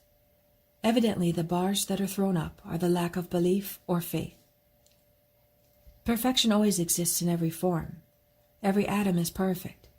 Every cell is organized according to law. The perfections are not attained in our bodies only because we have become accustomed to other conditions, conditions that are not realities at all, conditions that have been separated only by man's idea of them, man's presentation of them. Thus only do we have inharmony and separatedness. Like the boy walking straight to the tree, we must set our ideas on the goal of perfection that we may fulfill the law in ourselves. Now speak to the Christ within and ask the Christ, "Who am I?" The answer will always be, "You are God." For the Christ speaks only absolute truth. Then take no other view. The Christ is always right. It is well known today that any search after a supreme being outside of oneself is futile, as it is to believe that an eternal rigmarole of words will find something outside of themselves. Humanity knows that they must have truth, and they must experience truth for themselves within their heart of hearts. Then they will know that all doubt and discord and darkness vanish. There is a way out of all of this darkness, and that is by knowing that you are the way of God principle, and that you are well established in that principle, and there is no other way. In the first place, every science must have its own method of investigation. In the event that you decided to become an astronomer, you would in no way sit down and cry, "Astronomy, astronomy," without giving any deep thought to the subject. It will never be accomplished. It is the same with any basic science. You will find that certain methods must be followed, and that you must give the subject deep thought and full acceptance, that you are fully capable to accomplish your subject, and that the accomplishment is right within yourself, and the ability to accomplish is that which you put forth. Each science must have its own methods. And as we pursue the truth of divine mind within ourselves, we see it as the basis of all mind action. In fact, this is the truth of all of the sages of all countries, of all ages, people pure and unselfish who had no motive but to do good to the world. Take up this method and concentrate on the fact that you are pure, divine mind action, that you are the master of your destiny. Concentrate your thoughts upon it, and know that you must observe it as a true science in order to become aware of its full meaning and action. Thus we will come to the basis that we are free, untrammeled souls, fully divine. The life, instead of a few short years, we fully know is for eternity. The real goal is the ability to concentrate the thoughts on the mind to the point where we know that we are divine mind, and at the same time know that we are human beings. Every human being has the right to ask the reason why and to have it answered by themselves. In this there is all love, all wisdom, all power, as well as all abundance. This means applying yourself to perfect divine being, which you are. As you concentrate on these facts, discard all of the rubbish you have been compelling your thoughts and words to store in your subconscious or subjective mind. Thus we soon find that there is a divine purpose throughout the entire universe, and that you are as universal as that divine purpose. You also know that your body is as pure and sweet as your thoughts make it. When you take the stand that you know beyond any question of doubt, you also should believe nothing until you find it is true for yourself. Truth does not need a prop to assist it to stand. The facts of our awakened state require no dreams to prove them. The awakening may be instantaneous, or it may take a long time of constant practice. We are the deciding factor. There is no time but the present. In the event that we decide that time is necessary, we find the awakening is the present. You may ask, what is the use of such knowledge? In the first place, knowledge itself is the highest reward of knowledge. And in the second place, there is also utility in it. It will take all of your misery. When by analyzing our own mind we come face to face, as it were, with something that is never destroyed, something which is, by its own nature, eternally pure and perfect, we will no more be miserable, no more unhappy. All misery comes from fear, from unsatisfied desire. There is but one method by which to attain this knowledge, that which is called concentration. The chemist in his laboratory concentrates all of the energies of his mind into one focus and throws them out upon the materials he is analyzing, and so finds out their secrets. The astronomer concentrates all of the energies of his mind into one focus and projects them through his telescope upon the skies, and the stars, the sun, and the moon give up their secrets to him. How has all of this knowledge in the world been gained but by concentration of the power of the mind? Nature is ready to give up her secrets, as we know how to knock, to give her the necessary blow, and the strength and the force of the blow come through concentration. There is no limit to the power of the human mind. The more concentrated it is, the more power is brought to bear on the one point, and that is the secret. Anything that is secret and mysterious in this system should be at once discarded. The best guide to life is strength. Discard everything that weakens you. Have nothing to do with it. All mystery-mongering weakens the human brain. Through it this science has been well nigh destroyed, but it is one of the grandest of sciences. From the time it was discovered, it was perfectly delineated and formulated and preached in India. And it is a striking fact that the more modern the commentator, the greater the mistakes that are made. The more ancient the writer on it, the more rational he is. Most of the modern writers talk of all sorts of mysteries. Thus it fell into the hands of persons that made it a secret, instead of letting the full blaze of daylight and reason fall upon it. And they did so that they might have the power to themselves. God, the vibratory force.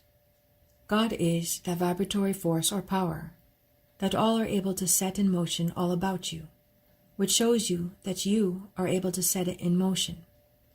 And every and all things that you can use are for you.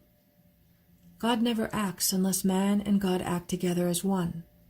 God is all things, and they are already in existence, but they are quiet, and man is unable to see them, although they are all in the storehouse. The only way to open the door of the storehouse is for man to know that all is God, to act as God, and call all things forth. Each and every unit of humanity is capable of accomplishing this as soon as they persist in knowing that they each one are God. Just go ahead with the complete determination that you can win yourself over as God, and see the windows of heaven open wide and pour out such a blessing that there is not room to receive it all. These windows are the doors of the God storehouse, and once you have opened them, they will never close again. Once they have opened, they will readily open for you. They have in reality never closed except through your own thought. Let go of the thought of the closed doors or windows, and you will find them completely open and already pouring out all abundance. Let go of everything and turn completely to God, Spirit, and God's Spirit will enter and fill the room, and your entire body as well. A great peace will enter your entire body and will never depart again. This is why you become God. Then every inspiration that comes is filled full. Just remember that Elijah held up the cup until it was full or filled full. There is but the one. It makes no difference how long you have thought separation. You have never accomplished separation. It is only your thoughts that have caused separation to you. Jesus said, "All ye that are heavy laden, come unto me, and I will give you rest." He intended that if you would give all of your thoughts of burdens to him, you would be completely released from every burden. He would throw them away, and you can only be burdened as you picked up the thoughts of burdens.